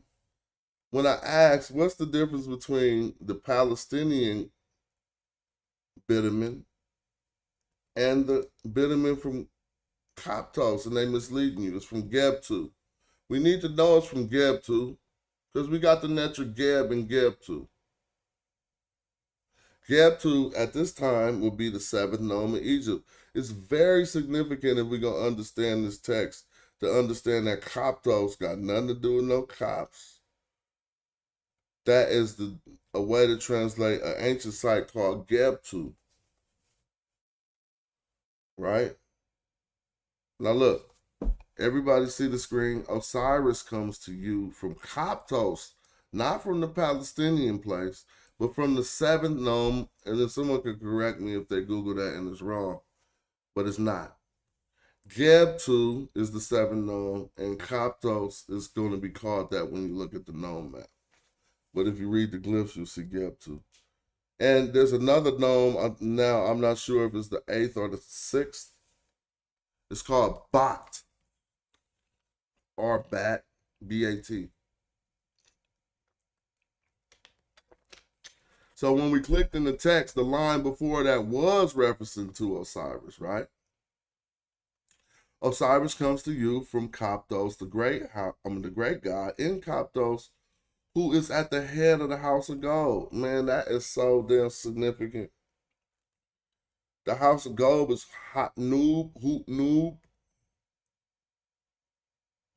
But they all in Upper Egypt.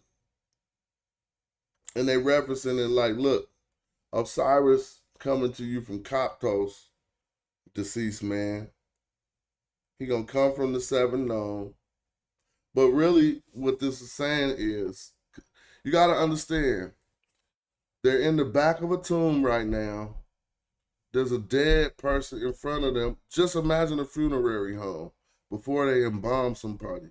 So this is to be read. This embalming ritual, this is the instructions. Like, this is real hot shit. This is primary up the wall, but this is close to the primary. All I gotta do is a few more searches and show you the text. So let's look.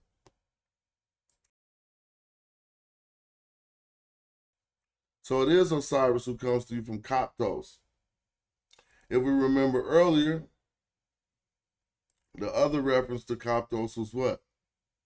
The bitumen that comes out of Coptos comes to you, the outflow of Osiris in the form of Kenti Amentu. So it says the outflow of Kenti Amentu. All right. But watch how it get a lot better. May he bring you the discharge that comes out of him. The asphalt that comes out of his body. So may bring you the discharge that comes out of him. The asphalt that comes out of his body. May he, now, I told you, oh, they just got killed in the ground. What's the next sentence? And I would have missed it if I didn't click into this. Look. Who is he? Osiris. May he bring you the discharge that comes out of him, the asphalt that comes out of his body. Now watch this line. May he bring you the divine material from Bat, remember? As he did for who?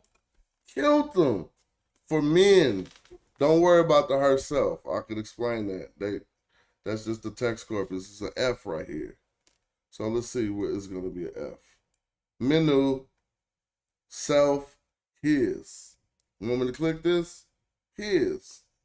So when I say don't worry, you can trust me. I don't want nobody to trust me. Look at that shit. He, him, his. Because you ain't going to learn shit by trusting me. Go look this shit up. Now, oh man, damn, I'm down too far because their head getting busted because they reading the head. So look, the next sentence busts the brakes off of. So what have we established already with one text? That Osiris is black because of bitumen. Because it is the substance of his body. What else can we establish? Like I said, when I was way back here trying to get us to get it so we can understand it. That it was Osiris who made men black. Well, you can argue that, but more accurate argument, it was Osiris who, here's the accurate argument, let's read it. May he bring you the divine material from Bat as he did for men. So it was Osiris who brought bitumen from Bat. Why am I saying the divine material is? Well, first of all, let me tell you this. In this whole ritual, A'at Nater is not a material. They're never going to rub A'at Nater on the deceased. This is a reference back to bitumen. So now we know it is, first of all, Osiris is the Coptos bitumen that is the substance of Osiris, and may he bring the discharge. It discharges from him that comes out of his body, and it says the asphalt that comes out of his body. The word for asphalt, if you look over there, is bitumen. Let me show you. M-N-N-N. So hold on. So people can stop tripping. I just think cats thought they was hella smart and shit. I thought I was running the scam they was running. Like just trying to survive in the conscious community. Totally none of that going on. Like I want motherfuckers to know this shit. So menu. Now, why did I say it was gonna be M-N-N-N, and when we came over here we see menu? See, this is why I be trying to tell y'all gotta stop really messing with them archers, boy. Cause we what did we learn about this W here? But this might mislead us here. Well, we know right now it's not a part of the root word. We know that. Right? And if we let them tell this correctly, they're talking about the God men, which they definitely are. So why, when we come over here, do we see Menu? Oh, that's why. Earlier I said something wrong. I was looking for bitumen on this line, but bitumen's on the upper line above. When we come over here, we see Menu and not M-N-N. They're referencing back to men, but why do they have a W on the end? Now, this phenomenon kind of means that MN stands alone as its own self in some state, a verbal state, which is not in now. And it got changed into a personal name. Somebody will explain that better than me. And they don't even got the grammar class. See, they just say God or them. But why this W here has to be explained for men. Anyway, let's stay on point. May he bring you the divine material from Ba as he did for men himself. They should correct that. Now here's the next line, that wig bust a wig that made me write the whole book. Because I'm like, dude, it's say it in front of your face. Now we got three things established. This sentence says, may your skin be anointed in the duat. Become. Now that is a important sentence in understanding bitumen. They just wished that Osiris would bring him the bitumen. They wished for him to get the divine material like men got. But after that, they said, may your skin be anointed in the duat. Now, the duat is the tomb, back of the tomb. This ain't talking, so this statement is beautiful. You don't gotta be a rapper to understand this one, but you probably ain't had nobody explain it, because it's a double entendre. Because in order to become a wasir, not to become. See, this says become. This is rippers. This line is rippers. This line is a hot lyric. Because it not only is it's two double entendres. Now let me break it down. May your skin be anointed in the duat. If I come over here and click duat, it's not going to say what you think it's going to say. The last definition is going to say tomb chamber, right? But the first ones is going to say, watch, the last one going to say tomb chamber. Well, close to the last. I'll remember that for next time. Burial chamber, right? But the first ones are the most frequent way you might think of the duat. That's not a definition. So it's the underworld, or the duat, the place where the deceased dwell, right? Not the place where the deceased are buried. But the burial chamber. So if we go back, you see the double entendre?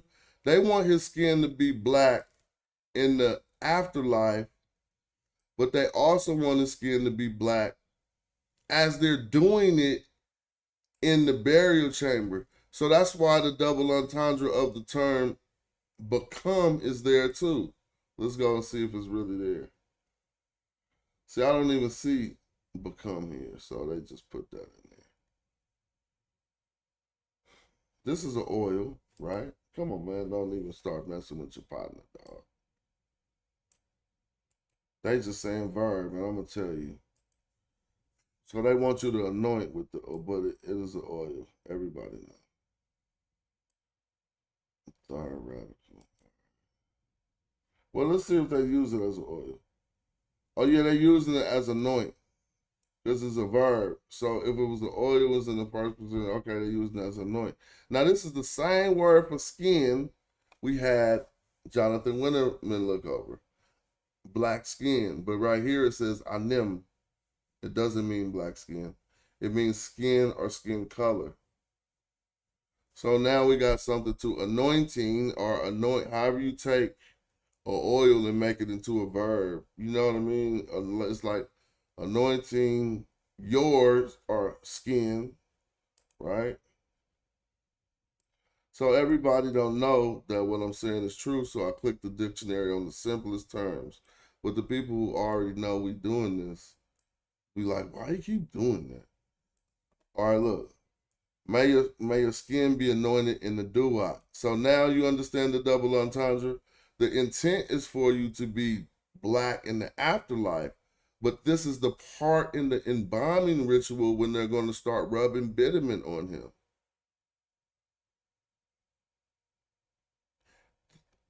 The place they're doing it in is called the duat, the tomb chamber.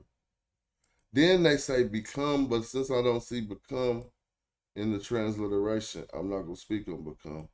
This is in the midst of, or literally in the middle of the residence, in the residence, in the interior of the tomb, in the interior of the tomb.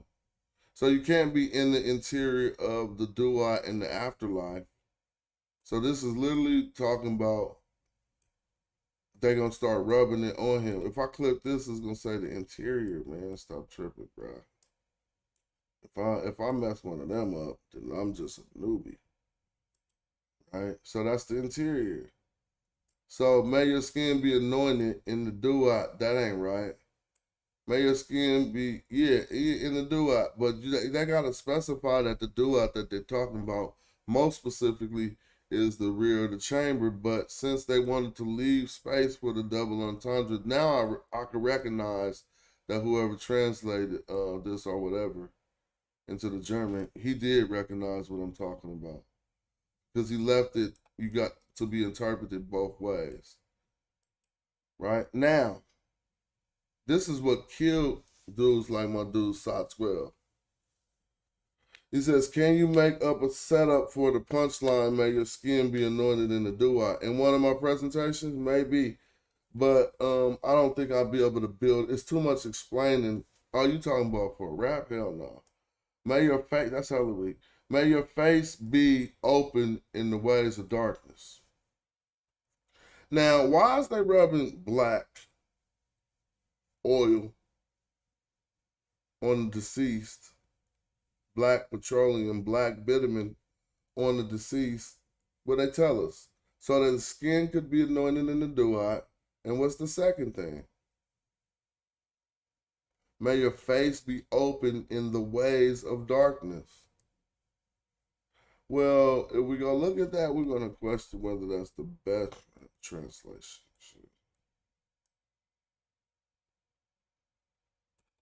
Yeah. Open your face. But since it's in the beginning, they say it's like okay. Open your face in the ways of darkness. See, it say what? This is what I'm saying. The way and the ways is two. Oh, it do say the ways. So, are you trying to tell me I got the text here telling you what they do it for. Now, people gonna misunderstand the ways of darkness here. But before I break it down, I'm gonna say I need my face open to them ways of darkness. Right? Because that's what the ancestors needed. Yup. Beat the brakes off. Now they mad I say that, huh? But look, these people wanted to, this darkness ain't the darkness you think. The ways is true. It ain't the roads. Now, when I click into this KKW, it's going to link to a derivative term. KKW is just darkness. It's not black, but it's darkness, like nighttime. But it has an expanded semantic range that gets linked back to not, I never seen it linked to Kim Black, but I seen it linked to this MN Black. Black as a result of bitumen. So therefore, we start to presume that they say they want your faces to be open to not just darkness here, but this is actually primordial. This means primordial darkness. Not just KKW, but they don't got the whole word here. I think it is like SMA. It's going to be ZMA.KKW. Right? Oh, I said it backwards. KK.W hyphen ZMAW. Now, we know Sama to unite, but this word says darkness. So this says united darkness, or darkness united. That don't make no sense, do it?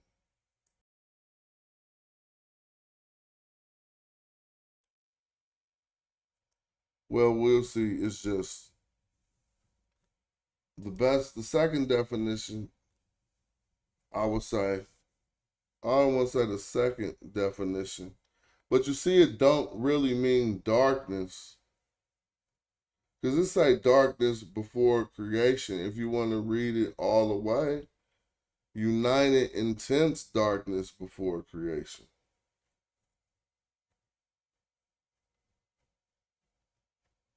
Now, they said, may your face be open to the darkness. But it was really Kaka'u Zamau. Right? So, what's happening here? First of all, we got a deceased individual named Osiris who got divine monarchy. So this darkness they talking about, he's a king there. Tell you what to do. He could tell, this is my theory, he could tell others what to do. Man, just do not take up for Jonathan Winterman who hates you. What? And he played, what? And he tried to play with you. Oh, you must be drinking. Shout out to you. You actually did everything incorrect in that statement. But he definitely don't got no reason to hate me. Like, that's some YouTube stuff. But yeah, you're allowed to be drinking wherever you at right now. So, Kaka'u Zama. So now his face is open to the darkness. After getting the bitumen, they wish his face to be open. May your face be open to the ways of the darkness. Now let's talk about this too. Because if you study this text closely, sometimes this face be, one of the times when they say this face open, they really open his face. He's a deceased person. And this is the embalming ritual. But right now they're anointing his skin. They wish for his skin to be anointed, and I presume this is when they start the first application. Now, if you read the whole text, they start telling you when they do stuff. But no one can argue now that bitumen is not the substance of Osiris, and the substance upon men. I don't think men consist of bitumen. It doesn't outflow from him.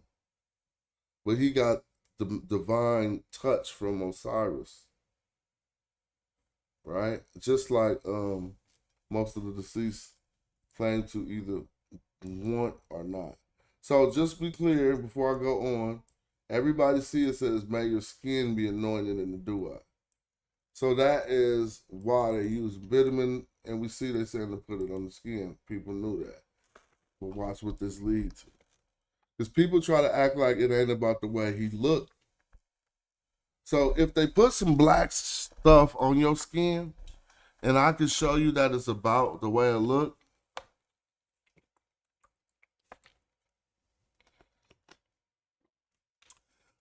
no, I don't suggest that bitumen was used not for symbolism about nighttime. No, that primordial darkness don't got to do with nighttime. More like, primordial darkness. When is nighttime in the cosmos, Sot 12? You tell me that, and I'll get back to you. Boy. People think it's nighttime in outer space, y'all. You gotta be on a planetary body that's circling around the sun, and you ain't seeing the sun for half the time to constitute that as nighttime. You suggest that bitumen was used not for symbolism about nighttime? Okay, I'm sorry. Yeah, what I say don't qualify as a refutation of what you just said. But anyway, yeah.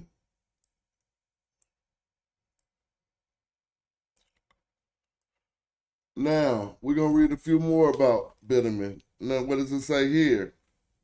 The Lady Lords, they come to you, and that's the deceased, with great honor, bringing you bitumen that comes out of punt, as well as fragrant substances in abundance from the land of God. All right? More specifically, it would say cotton chair, as we see here. So now, how many different bitumens do the deceased need? At least if we going by primaries, we just ran up on 3 different bitumens. Who can name the bitumens?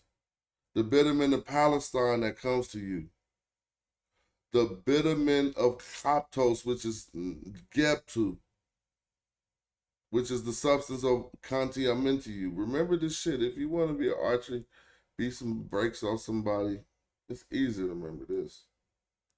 The bitumen of Osiris comes from where? Coptos, Gebtu.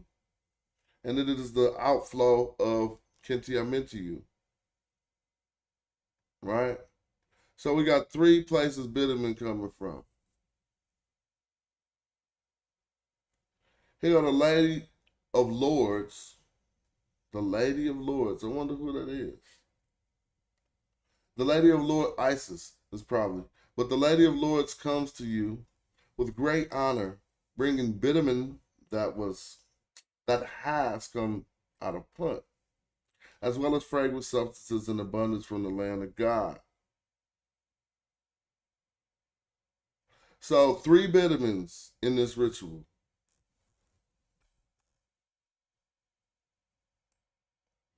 Now, it says, be given among them once life are in it, grains once bitumen from Coptos, once baking soda in them. So now, I hope we understand that they're mixing up a mixture. This translation is just making it harsh.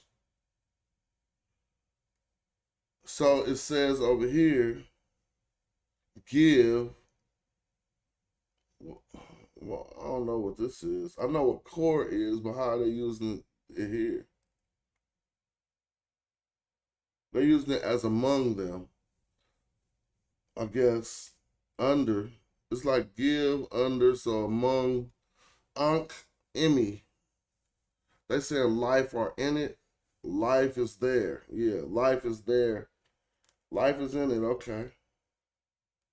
Now, this is where they start listing off things. Where it says bitumen and hesmin. I see the M and the N after the end of that too, but I don't want you to focus on that. That is the bitumen and the baking soda. Right? Now it says imkinu, which still means the interior, but we know it ain't talking about a residence. Is in the middle of it. They got him. I got you. Oh no, Chris said it does do this in the late period. I just found the S at the end that means them instead of it. I'm looking for that. But stay on track. That's what that was. So they tell them to mix the bitumen with some baking soda.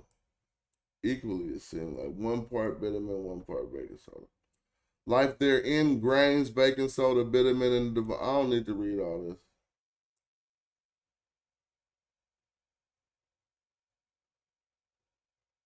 They're telling you now, your hand, and that's the deceased person, is perfect by the nuge oil or ointment of Osiris, by the bitumen that came out of Coptos.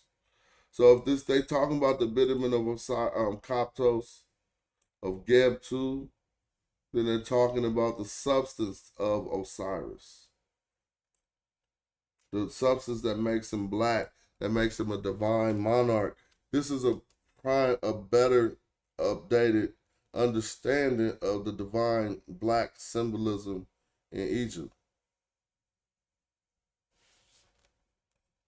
It ain't got shit to do with fertility. That shit dead. Anybody want to argue that? Let's do a debate.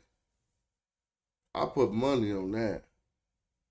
No one, because if Egyptologists don't even want to do it because they saying no source on that.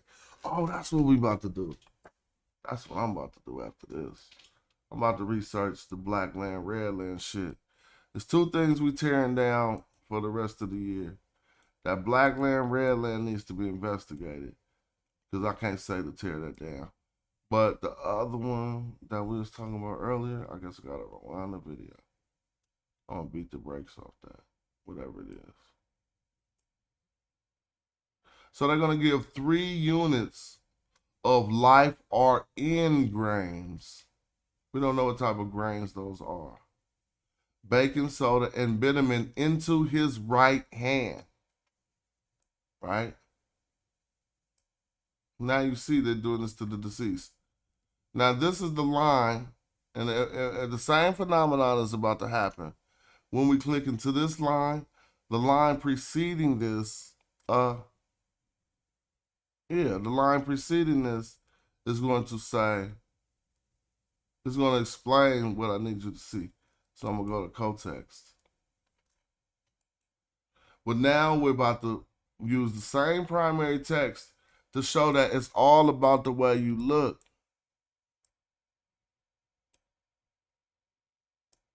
When they like, well, he's misunderstanding. Please, we've been analyzing this shit for hella long. Now, your enemies will not exist. O Osiris, the father of the god, double N. Double N is the deceased. So now we know they're definitely talking to the bitumen Osiris. Receive for you the perfect grains of life are in your arm. So this is him becoming a Wasir. Your hands will be cleansed like this. So they start cleaning his deceased hands. Now they're putting, which bitumen they putting on him right now, you think? This is the bitumen of Osiris. How do I know that? Well, they just addressed Osiris, and then they went to the bitumen, but they make a statement here. And it was only one of the bitumens that was linked to the god. Bro, we got to do our homework right. One of the bitumens was linked to Punt. Now we got 4, because they came back and linked one to Punt. Because they got the Palestinian one that starts off the text, bitumen. We got the Gab2 bitumen, that's 2. Oh, and then we just got the punt bitumen, so that's 3, huh? Yeah, but I'm kind of getting sleepy, but I'm keep going. So, receive the bitumen for you. Your being is perfect. So once the deceased received the bitumen, which is the substance of Osiris, he will have a perfect being. But that don't make sense. They should have translated this in African American vernacular English because they would have never put being there. You don't use being for the deceased because the ing, that means that person is a being. But you can't be shit once you're dead. All you could be is dead. So you're not really, I mean, you can say you're a human being, but you can't say your being is perfect to someone who's deceased. Because he ain't even being no more. He dead. But let me prove it. When I click into this image, this word for being over here, we all know Nefer, right? That's where they're getting perfect from. It means like beauty. But look, you see, men. I'm going to just show you what you see. The MNN, so you know they're talking about bitumen there, right? You see Nefer, good or beautiful. And you see Sashem. Now, when I click on Sashem Ek, you see Sashem Ek, your being. But watch when I click on the word, it's not going to say being. It's going to say image, and then in parentheses, it'll say of a God. And then it's going to say, dang, I don't remember the second. Manifestation. It's going to say manifestation of a God, right? Oh, damn, it said that first. Manifestation of a God, nature of a God. Now, if you are in a tomb and you putting some bitumen, which is all black, and it's the substance of an all black God in your theology, and after he receives the bitumen, his manifestation of a God is perfect. How can someone argue that him being painted black don't got nothing to do with that? You're like, I don't even get it. Because the true definition of Shashem, like we see here, Sashem, right? Sashem, yeah. The true definition we see of that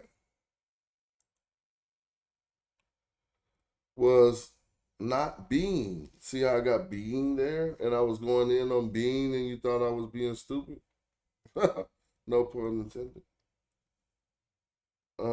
Actually, this don't fit. It is your manifestation of a God or your image. But you don't say image. The appropriate one would be effigy. Because when dealing with theology, effigy would work for the image related to deity. It's also just a regular image, but let's see if it says something about a sculpture or a model of a person, a roughly made model of a particular port. It don't say nothing about theology, I guess not. All right. So let me go back over what we've proven so far. That indeed, bitumen was the substance of Osiris, this black substance. That it is what is on men and possibly making him look black. And what else we do? I can't think of everything. Sleeper's about to be cracking. I needed this. Now let me see. I'm going to just finish this one out and get ready to bomb on them fools in the morning. Perfect rice. I ain't stopping. I'm just going to teach in the middle.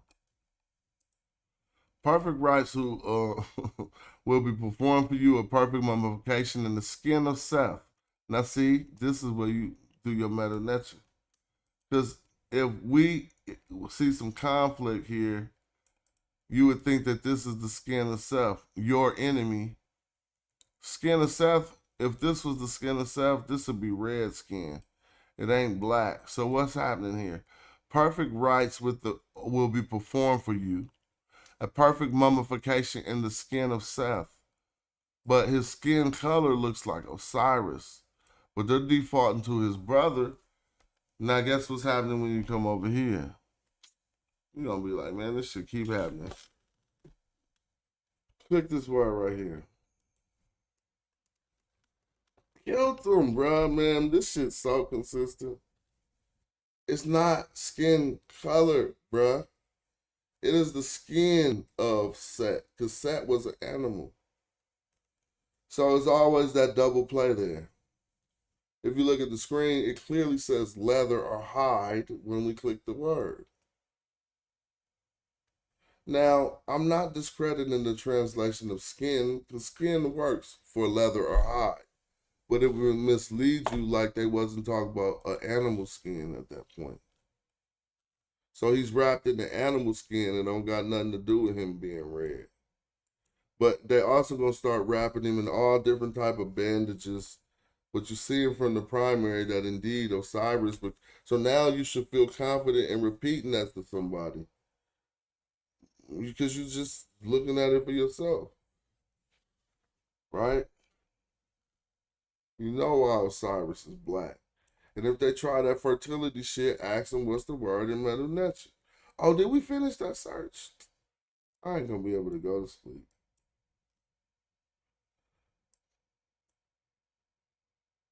Abydos? What is this, Bitterman? It looked like it said Benjamin. What is it gonna translate to? Oh, she will laminate you in Abydos. Now, I don't have to do this because I'm going to go back to the initial bit. Yeah, then we can see. So, indeed, it was what made the deceased body, and the deceased had to have his face open to the ways of darkness. So, they put bitumen on him. It says, what? Baking soda and bitumen to the joints of his legs.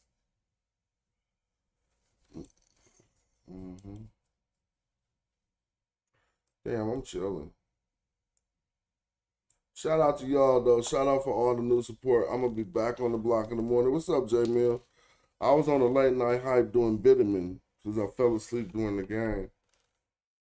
But I want to keep my daytime streaming up. When I change my, when I shift my shit like this, I mess it up. So I was just proving why Osiris was black, and I was trying to give some insight to why men was black. And we just looked through these primary texts that seem to corroborate that. Osiris was black first because his body is the substance of bitumen. This is what a primary text say. This ain't the only primary text. If we got one that conflict with it, I'm willing to read it. But and then the divine monarchy elements are there too. But we have fun finding out that there's really no word for fertility. So we're gonna finish that one.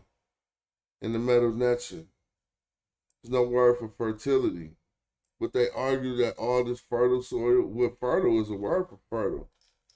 My argument is, I know the antithesis to that, or the opposite to that, I should say. I don't know what I'm talking about. It is this word. I'm just going to put barren. B-A-R-R. See, the land could be barren, or a woman could be barren. And so I'm arguing the reason why they did this. Now look how I don't even want to say that this dryness and this barren going together is crazy, yo. Because I tried to tell you the land could be barren too.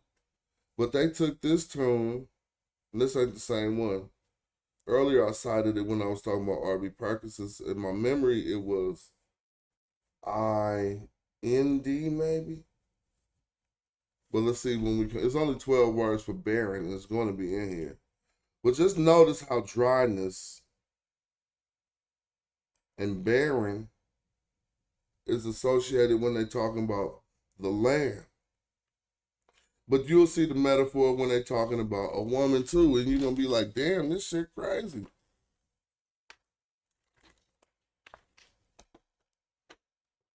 Let's see if I make that up. I never made that up, though. Now here the all right.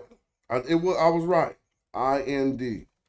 I said it completely right, but I messed up because this word don't got dryness on it, but it has what I need to be there. Childless or barren. My argument is that they did not know fertility because we wasn't living in a pork eating. Well, I don't want to say that. We wasn't living in a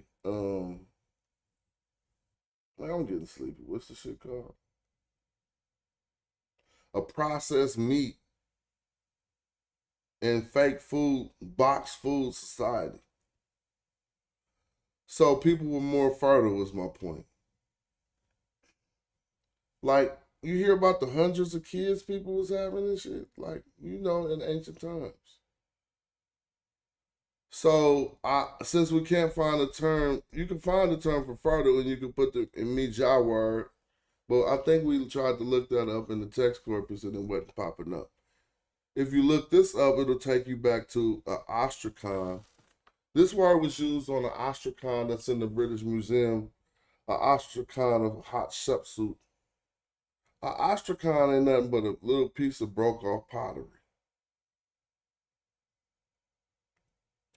So if a motherfucker say it was found on a little piece of broke off pottery, he won't sound scholastic. So you learn the terms for that shit.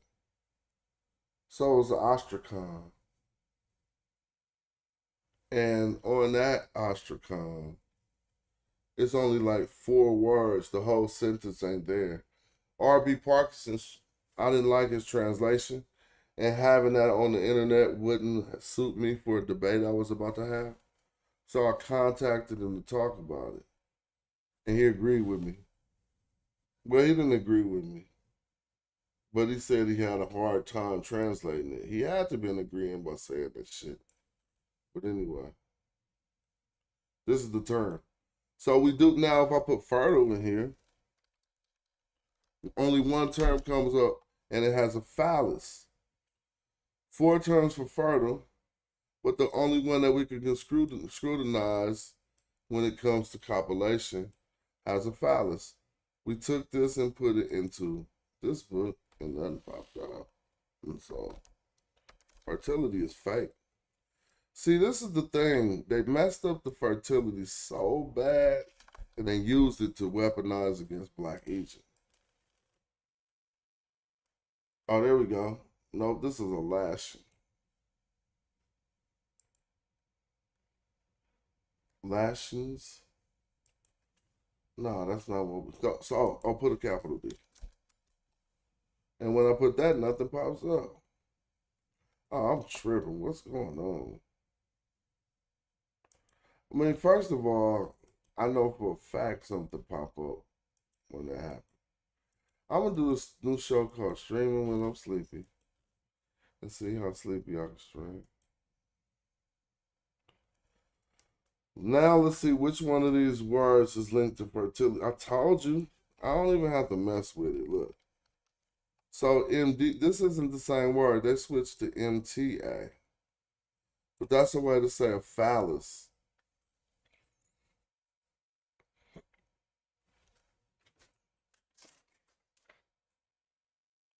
Well, if they argue that, yeah, it still don't say fertility. But if they argue that men was a god of fertility, I ain't fight against everything. But what I think I know is that I'm getting hella sleepy and I'm falling off, y'all. I can't complete a coherent sentence at this point. Good night, I'm on sleepers. I don't remember what I was saying. I was about to say, what I think I know is, and just nod it off. Earlier, I tried to play the sticks and then caught an L for my team because I was falling asleep in the 4th quarter. But I've been editing, doing hella shit. I'll talk to y'all later. I'm going to get ready to bomb on these fools.